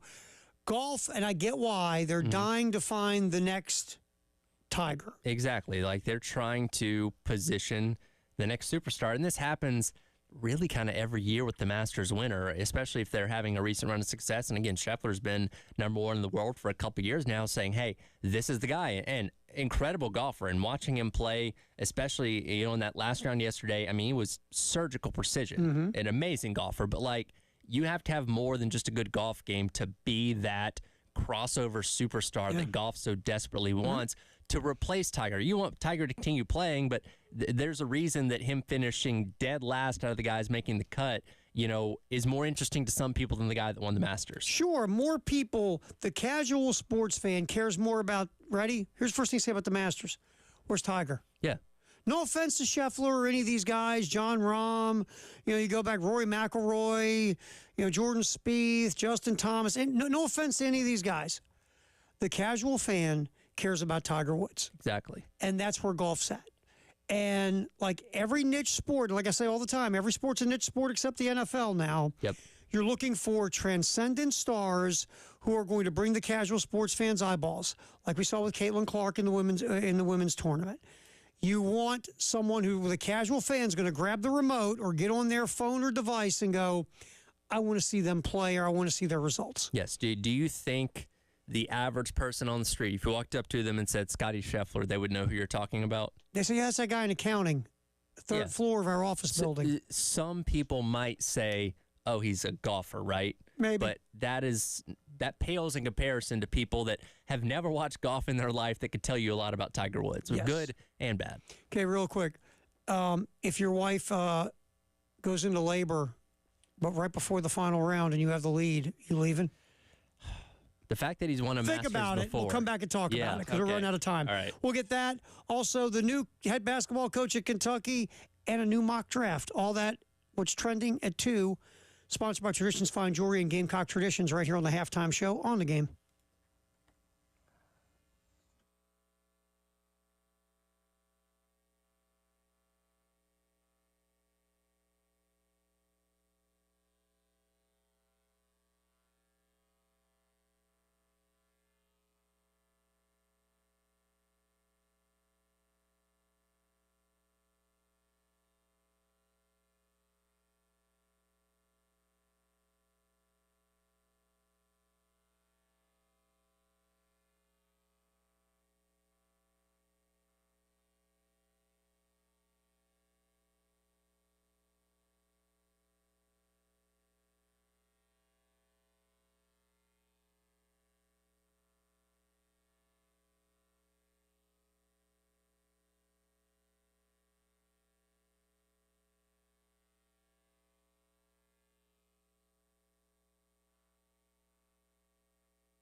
All right, what's trending at 2? Sponsored by Traditions Fine Jewelry and Gamecock Traditions here on the game. Terry Ford, Tyler Head, halftime show. All right, the question, and look, this has been popping around ever since, the thought that Scotty Scheffler's wife might go into labor during Masters weekend. Right. And everybody's saying, well, what would you do? What should he do if she goes into labor right before the final round? You got a one-shot lead. You've won a Masters already. You're the number 1 golfer in the world. This is your first kid, though. What if the water breaks the morning of the final round? I would hate to be in that position. I'll say that much. He said the right thing going into the weekend that I'm going. Well, regardless of what happens, I'm going. If I get the call, I'm going to leave. Now, if he was not expected to be in position to win going into Sunday, because, again, he was the favorite going in, rightfully so, number 1 in the world. If he was sitting 30th, 5 over par, we're not talking about this, but the fact that legitimately the guy leading on Sunday, going with a 1-stroke lead going into Sunday in the final round, could have legitimately left the Masters to go for the birth of his child, makes this intriguing.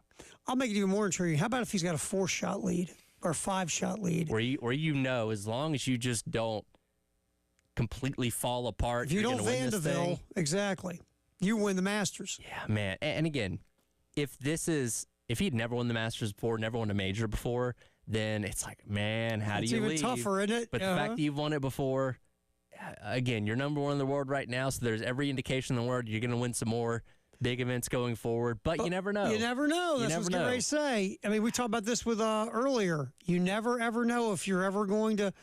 Rory McIlroy looked like he was going to win a ton of majors. It's been a long time since Rory won himself a major. Now, our guy Brian Glenn from the Village Idiot brought up a really good point earlier on this morning. He said, if you do this, you can pull that card in an argument going forward forever.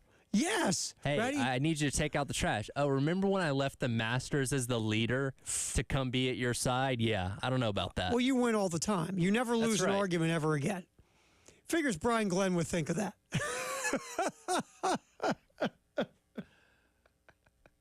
But it's true. Point. It's true. It's like, man, I did do that, didn't I? Right. I mean, you win. You always win the argument. And it's tough. It really is a tough thing. And to make it even tougher, let's say it is you never won the Masters. You've never won the Masters. You're number 1 in the world. You got a 4-shot lead, but all of a sudden her water breaks that morning. My God. Because again, like I know what my girlfriend would do. Oh, you don't have to come back. It's okay. Yeah. Go ahead and play. Go ahead and play. And then you do this. Okay, I'll go play. What? You what? You're going to what? Well, matter of fact, why don't you move to Augusta? Do they have places you can move to? You're going to, but you told me I could play. But I didn't mean it. Yeah, and look, winning the Masters, that nets you a couple $1 million. Scratch. So it's like a lot of bags. All right. I mean, and look, Scotty Scheffler's already very well off. He's been a successful golfer for a long time, so that money was not going to make or break his life necessarily. But man, that's a tough decision. Yeah, I mean, we all as dudes would say, "Oh, we'll be by our wives' side because we love them," and that's more important than winning the Masters.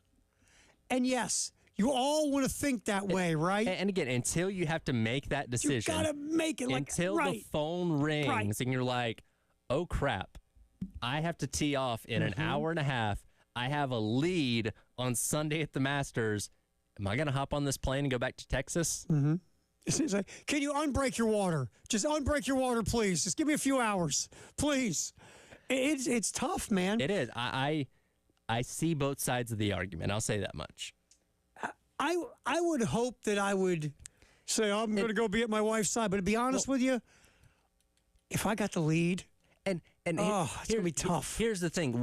We are all looking at this hypothetical scenario knowing none of us will ever be in the position that, nobody can imagine what was going through his mind. Bill brought up a really good point. He said, before my first child was born, the night before, all I could think about is everything going on with that. Imagine having to go to sleep knowing, all right, I got to focus on this tournament, but I could also become a dad tomorrow. Like, the mental gymnastics must be going on in your mind to deal with all that. I hope I would do the right thing by my marriage, but again, who knows? All right, real quick. Mark Pope is a new basketball coach at Kentucky. Here's the thing with Mark Pope. People forget something, that he did play at Kentucky. He was part of the 96 national championship team with Rick Pitino. And he's coming back home, so to speak. Mark Pope, I mean, this is the dream gig. Here, put it this way, Mark Pope was the head coach, I think, at either BYU or Utah Valley. I think BYU, when he did this video for one of the 96 reunions. Yep. He couldn't be there, so he's got this video, and all of his teammates from 96 are watching it, and here's Mark Pope. The audio of this video is pretty cool.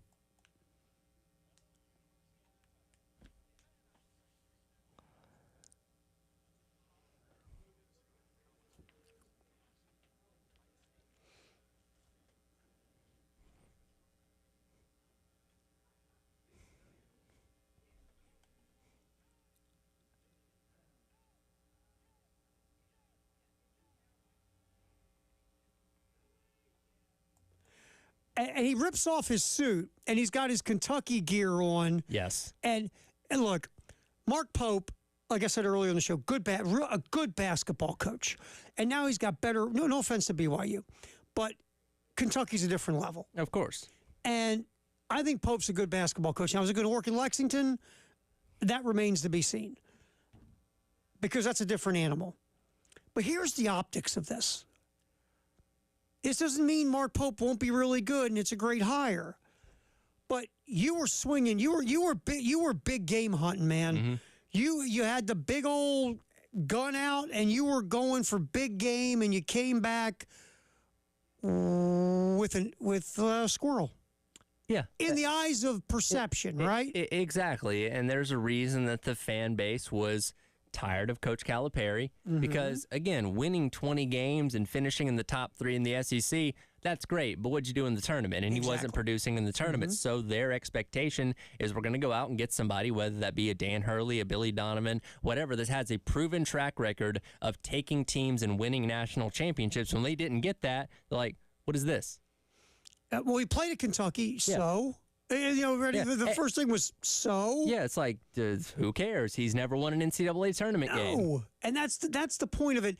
If you weren't swinging so big, it's like, again, you went fishing, you were going like, fishing and hope you were going to bring back like, big gigantic fish, and you come back with guppies. Yeah. And that's just kind of, that's the perception. Now I'll say this. A lot of times when I shouldn't say a lot. There are times when teams have gone to try to hire the big fish or the big whatever, and they hired someone else. That someone else worked, like Pete Carroll at Southern Cal. Yeah. Everybody went, really? You settled on this guy? Sure. Seriously? This guy? So it's not out of the realm of possibility that you're hiring the right guy. I remember when the Yankees hired Joe Torre as a manager. I'm like, really, that guy? Yeah. What has he ever done to make you think he's going to lead you to championships? What'd they do? Yeah. Won a lot of championships. That's right. So sometimes settling for a guy ends up being the best thing you ever did. And again, I'm going to go back to it. Mark Pope is a good basketball coach. The optics of this is Kentucky asked all the hot girls. They turned her down, so they went and got a cute girl. Exactly. That's the perception. And that will go away if you start posting W's and hanging banners again. But here's the thing. He already goes into it with negative connotations around him. People are going to be quicker to look for a reason to dog him and to say, well, we shouldn't have hired this guy because he's already getting this negative. And look, they sold out Rupp Arena for his press conference. They turned people away. Yeah. They were turning people away. Only at Kentucky. And again, the fan base, the response, that he won the press conference. Like, he said all the right things, hyped it up, the whole 9 yards, did a good job there. You got to win on the court. And that's what it'll come down to. Look, like I said about, our boy Billy Napier, Sunbelt Billy at Florida. I think Billy Napier can go in a lot of places and be very successful as a head coach. I just don't think he's the right fit for Florida. They need a certain type of guy. I think Mark Pope's a hell of a basketball coach. He's proven it. But can he be a hell of a basketball coach at Kentucky? Because you need a different type of mindset to be there. Right. Remains to be seen, but the optics just weren't good. Weren't good at all. All right, we'll get back in here. Oh, man, today's the 15th of April. Is this tax day? It is tax day. Does that still make it the greatest day in the history of the world? No. No. We'll talk about April 15th anyway. Sponsored by 1-800-GOT-JUNK. That's coming up next on the halftime show. Terry Ford, Tyler Head, hanging with you on the game.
Time to check the greatest day in the history of the world, which really it's not. It's April 15th. It's tax day. It's not a great day. It stinks.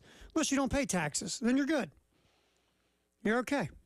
There are people who don't. That's your personal thing. Wherever you go, it's up to you.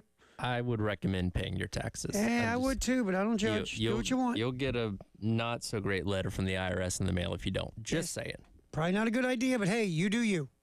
Whatever you want to do. It's tax day. I already did mine. I did too. Decent return. I wish. Yeah.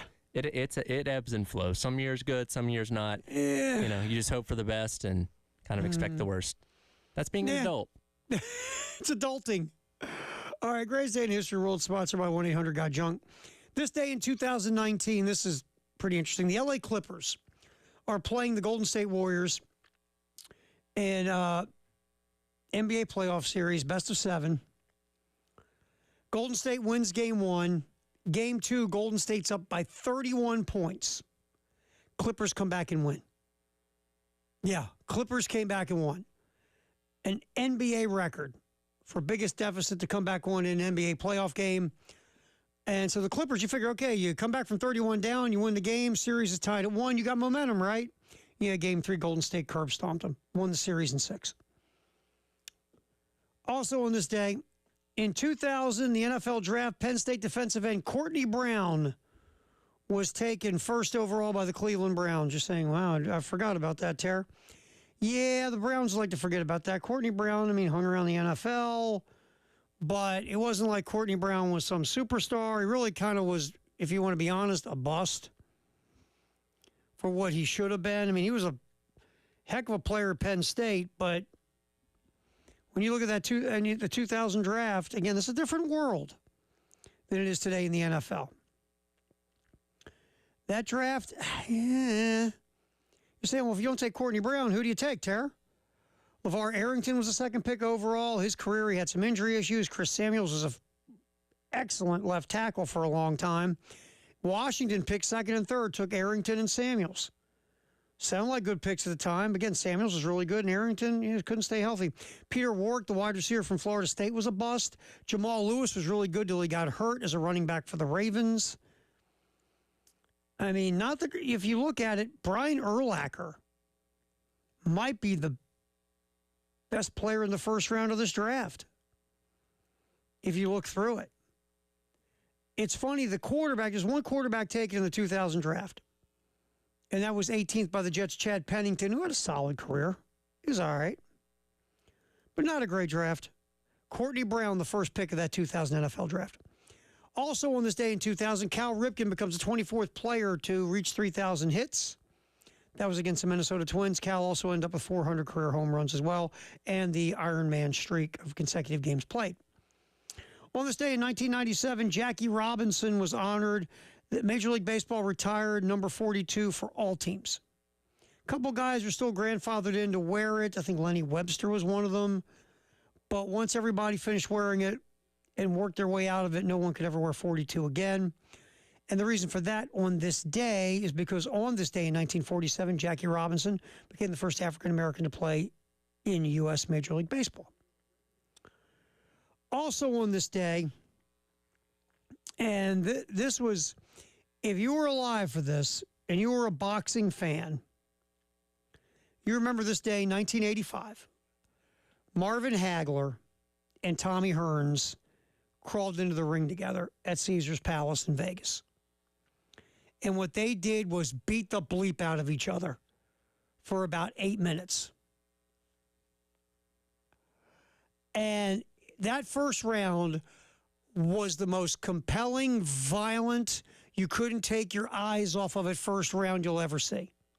Especially from two high-level boxers like Hearns and Hagler. And they just rocked each other. If you if you've never seen this, and if you did see it like I did, every now and then I still go back and watch it. If you've never seen it, just YouTube, search Marvin Hagler versus Tommy Hearns. It is an unbelievable 8 minutes of boxing. It just is. And again, Hagler knocked out Hearns in the third round. But Hearns went out there swinging, hit Hagler a bunch. Hagler was like, what? And then Hagler started hitting Hearns, and they just pummeled each other. And look, Hearns was a heck of a fighter. Hagler, though, had bricks for hands and eventually just knocked out Hearns. But the most unbelievable 8 minutes of boxing you'll ever see was this day in 1985. Unreal. It just was. Greatest day in the history of the world, sponsored by 1-800-GOT-JUNK. Another big date in history. Think about this for a minute. And this can't be right. I just saw it. This is what, April 15th? Can't be right. It says here, Yankee slugger Babe Ruth hits MLB record 60th home run in a season on April 15th. Man, 2 weeks, you hit 60 home runs. Well, the interesting thing about Babe Ruth, and we're not going to use that as history, obviously, because I think it's incorrect, but Babe Ruth, there just weren't sluggers in baseball until Babe Ruth. Babe Ruth changed the game. Nobody was hitting home runs like Babe. Babe Ruth hit more home runs than teams. That's where Babe Ruth was at. And he changed baseball with the power that he had. You know what his supplement routine was? Sure. Hot dogs, beer, That's and right. Women. Well, I was going to leave the last part out, but yes, you're right. If Babe Ruth could have been on like one of these extreme regimens and like done the workout routine of like a Bryce Harper or something like, could you imagine how many home runs he could have hit back then? If he was with like today's knowledge of health and fitness and all that kind of stuff. You mean in shape and sober? Yeah, pretty much. Yeah. He was just, he was a big guy that was very powerful. And people forget that he was a great pitcher. Yeah. Before he became an iconic slugger. So that's the greatest day in the history of the world, sponsored like always by 1-800-GOT-JUNK. Tomorrow, here on the game in Columbia and Myrtle Beach, Carolina baseball Gamecocks in Charleston facing the Citadel, 6:45. Everything gets started. Don't forget, Carolina Calls double dose this week. Wednesday, 6 p.m. Carolina Calls with Coach Kingston. Thursday, 6 p.m. Carolina Calls with Shane Beamer. So that's what's coming up here in Columbia and Myrtle Beach regarding the Gamecocks. All right, we'll get back in here. We'll wrap this baby up. We'll get our Firehouse subtext of the hour. See if we have some time to yip around with Jay Phillips. If I don't get to this mock draft today, the 3-rounder from Field Yates and Mel Kiper will get to it tomorrow. Very interesting from the Gamecock perspective. So we'll see if we can get to it. Well, play it by ear. Terry Ford, Tyler Head, halftime show on the game.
Time to get our Firehouse sub text the hour off the text on 803-404-6100. What do you got there, Tyler Head? Yeah, going back to our conundrum about Scotty Scheffler's situation over the weekend, Nameless texter weighs in and says, what if your wife stays in labor for 48 hours like my son's wife did? He could have done both. You're not going to know that beforehand, though. That's true. Like, via the call, she's on the way to the hospital. Like, they're not going to say, all right, well, it's going to be 36 hours before the baby comes. Like, it could be an hour, it could be 2 hours, it could be 4 days. Who knows? Like, you can't guarantee that. Do you do this? I was thinking about this during the, just now. Do you time your pregnancy to miss the Masters? Brian Glenn also brought that point up. He says you should have the foresight to know a time frame on when those kind of things might be better served to do. Because you can set these things up or try to by the calendar, right? You can have a good idea of the time frame. Yes, that is very true. Let's make Jay Phillips very uncomfortable, by the way. Let's bring in, the ultimate dad. I wish I was half the dad this man is. I have kids, but they wish Jay was their dad. All right. I don't okay, know. ready? No, I don't know. Okay. I'm gonna make this really difficult. Okay. You've never won the Masters. I've never won the Masters. Jay Phillips has never won the Masters. No, he hasn't. That's true. I've been to the Masters. You have a 5-stroke lead. Uh-huh. You wake up Sunday morning. You've never won the Masters. Uh-huh. Your wife's water breaks. You've never had a child. Oh, you stay and win the Scotty Masters, Scheffler thing. Or do you go back? I made it even tougher just now. What would you do? I think. All right. So, if you get the call, if you have the 5-shot lead, then you're not teeing off until like 2:30, 2:45. If you get the call at like 7 a.m., yeah, you're on the plane back home. And I think he would have been. I think he would have been too. And I think that's what you think. I think that's what you do. I hope we all hope we do that. Now, right? Again, he said the right thing before the tournament. Like, I get the call, I'm leaving. Right. Now, if Mrs. Scheffler's obstetrician can also get on the horn and go like, hey, yes, her water broke. Yes, we've got her in the delivery room. But you can finish out and try to get here by, like 10. Yeah. Then you'll be in good shape. Right. Like where she's not, but it's tough, man. Like, because I think once he had started the round, had she gone into any kind of labor, then I think he finishes and he tries to win the Masters. Now you're asking what I would do. Yeah, if I'd gotten the call that morning, I think you leave. I'm going home. I think you leave. There's a chance to win. I mean, he's 27. Yeah. And he's the number one player in the world. Now, listen.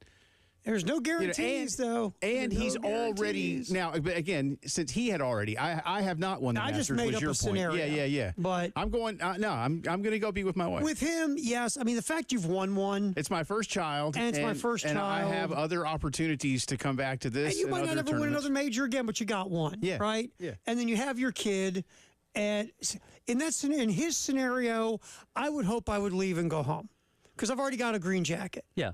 But the scenario we made up to make it even difficult and more tougher to figure it out, again, you hope you would go home, but that's a different thing. And here's the thing. If Scheffler did get the call early on Sunday morning, decided to leave with his 1-stroke lead, in a way he still wins. Because you have this reputation, man. Remember the guy that left the Masters with the lead to go be with his wife, and you win the hearts of millions of people by doing that, even without winning the Masters. Well, here's the thing, though. You brought up something interesting. Let's say you get that call early in the morning. Can you get me on a private plane to fly back to Texas? Oh, yeah. Maybe we get through this labor thing pretty quick. Maybe induce, get it done, and then get my butt back maybe to tee off. Oh, no, How you're not long's doing the flight from Augusta to Dallas? I don't know. You tell me. I would say private plane. I mean, I would say that's going to be 2 hours at least. They'll say you get back by 9, 10 a.m. I mean, if you can get up there and punch it to 5 or 6. If you are getting there right as the birth is happening, like you're in the delivery room, 5 minutes later, baby's coming. Too close. Maybe. And then ready. Oh, honey, you know what? That's great. Our baby's born. Oh, the plane's sitting outside. I got to go. Yeah. Love you. You're there long Love enough ya. to take the picture with her, Right. right? Love you to death. I'll be back. Call the authorities in the DFW area. Like, listen, I need the block in front of the hospital. Actually, 3 of them. Well, here's the thing. They have the helicopter landing pad at the hospital. You fly in, you take a helicopter from Land the on the airport, pad. land on top of the hospital. When it's time to go, get back in the helicopter, go back to the airport. Boom. Traffic averted. See? Yeah, You're going to have to jump through some hoops with the local aviation, but That's a tough one. But I'm glad they didn't have to worry about it. Not at all. But yeah. And I'm happy for them. The hypotheticals are fun. It is fun. It gives us some little extra talk. And I've seen a lot of things about baby names. One of them, I thought the best was like if it's a girl, Augusta, and if it's a boy, Augustus. Yeah, that's Ooh, good. There we go. So that's But I like and by the way, have they had said child as? I do not think so. I yet. don't think Okay. so. So see, Yeah. and I don't know. I should know this by now, but I honestly haven't looked today. Is he scheduled since the Heritage is now one of the big events? Is he scheduled for Hilton Head? That's a I good don't question. know. Because I got a hunch that even if he is, he's now going to Skip it. take his Yes, exemption. this is where you definitely take your exemption Yeah. and skip it. Yeah, because I know Rory did that for some reason a couple of years ago. I know he didn't win the Masters, but Didn't he need a break? Wasn't it that I need it a was break something. thing I or forget. Yeah, it was something. But he took his Just exemption need a little at Hilton Head. time. And he just pieced out for a little bit. Use his exemption. Well, good for Scotty. And it says he's in the field as of right now. yeah, I think you sign up and then you have until maybe even like Wednesday. I think we all agree we're definitely out of the Heritage. Yeah. Yeah, That's not I don't happening. think he's playing. Now you go. Enjoy your. I'll enjoy take your his green, place. Wear your green jacket in the labor room. Yeah, there you go. Forget the scrub. Slap on the green jacket. Yeah. Well, heck, man, that Augusta National gift shop, they got everything. They probably got like Augusta National scrubs. Wouldn't that be funny? Masters. They put that logo on everything. The swaddling blanket is like a Master's blanket. It's Sure. perfect. Why not? I'm sure they have one of those. Hey, that green jacket is so stylish. It works everywhere. I remember bringing my youngest or my oldest when she was very little, a little like Augusta onesie. So there you go. They got the baby stuff. Oh, they got onesies and everything? Yeah. Nice. All right. All right, you going to do a post-game show with Elijah? Yeah, What's up? Coach Kingston will be with us here in about a half hour. Big series win. Now they got to try to put it all together for the You second only half. got Kentucky and Arkansas coming up. Yeah, it's That's gonna all. be tough. All right, Tyler, fine job, my friend. We'll do it again tomorrow.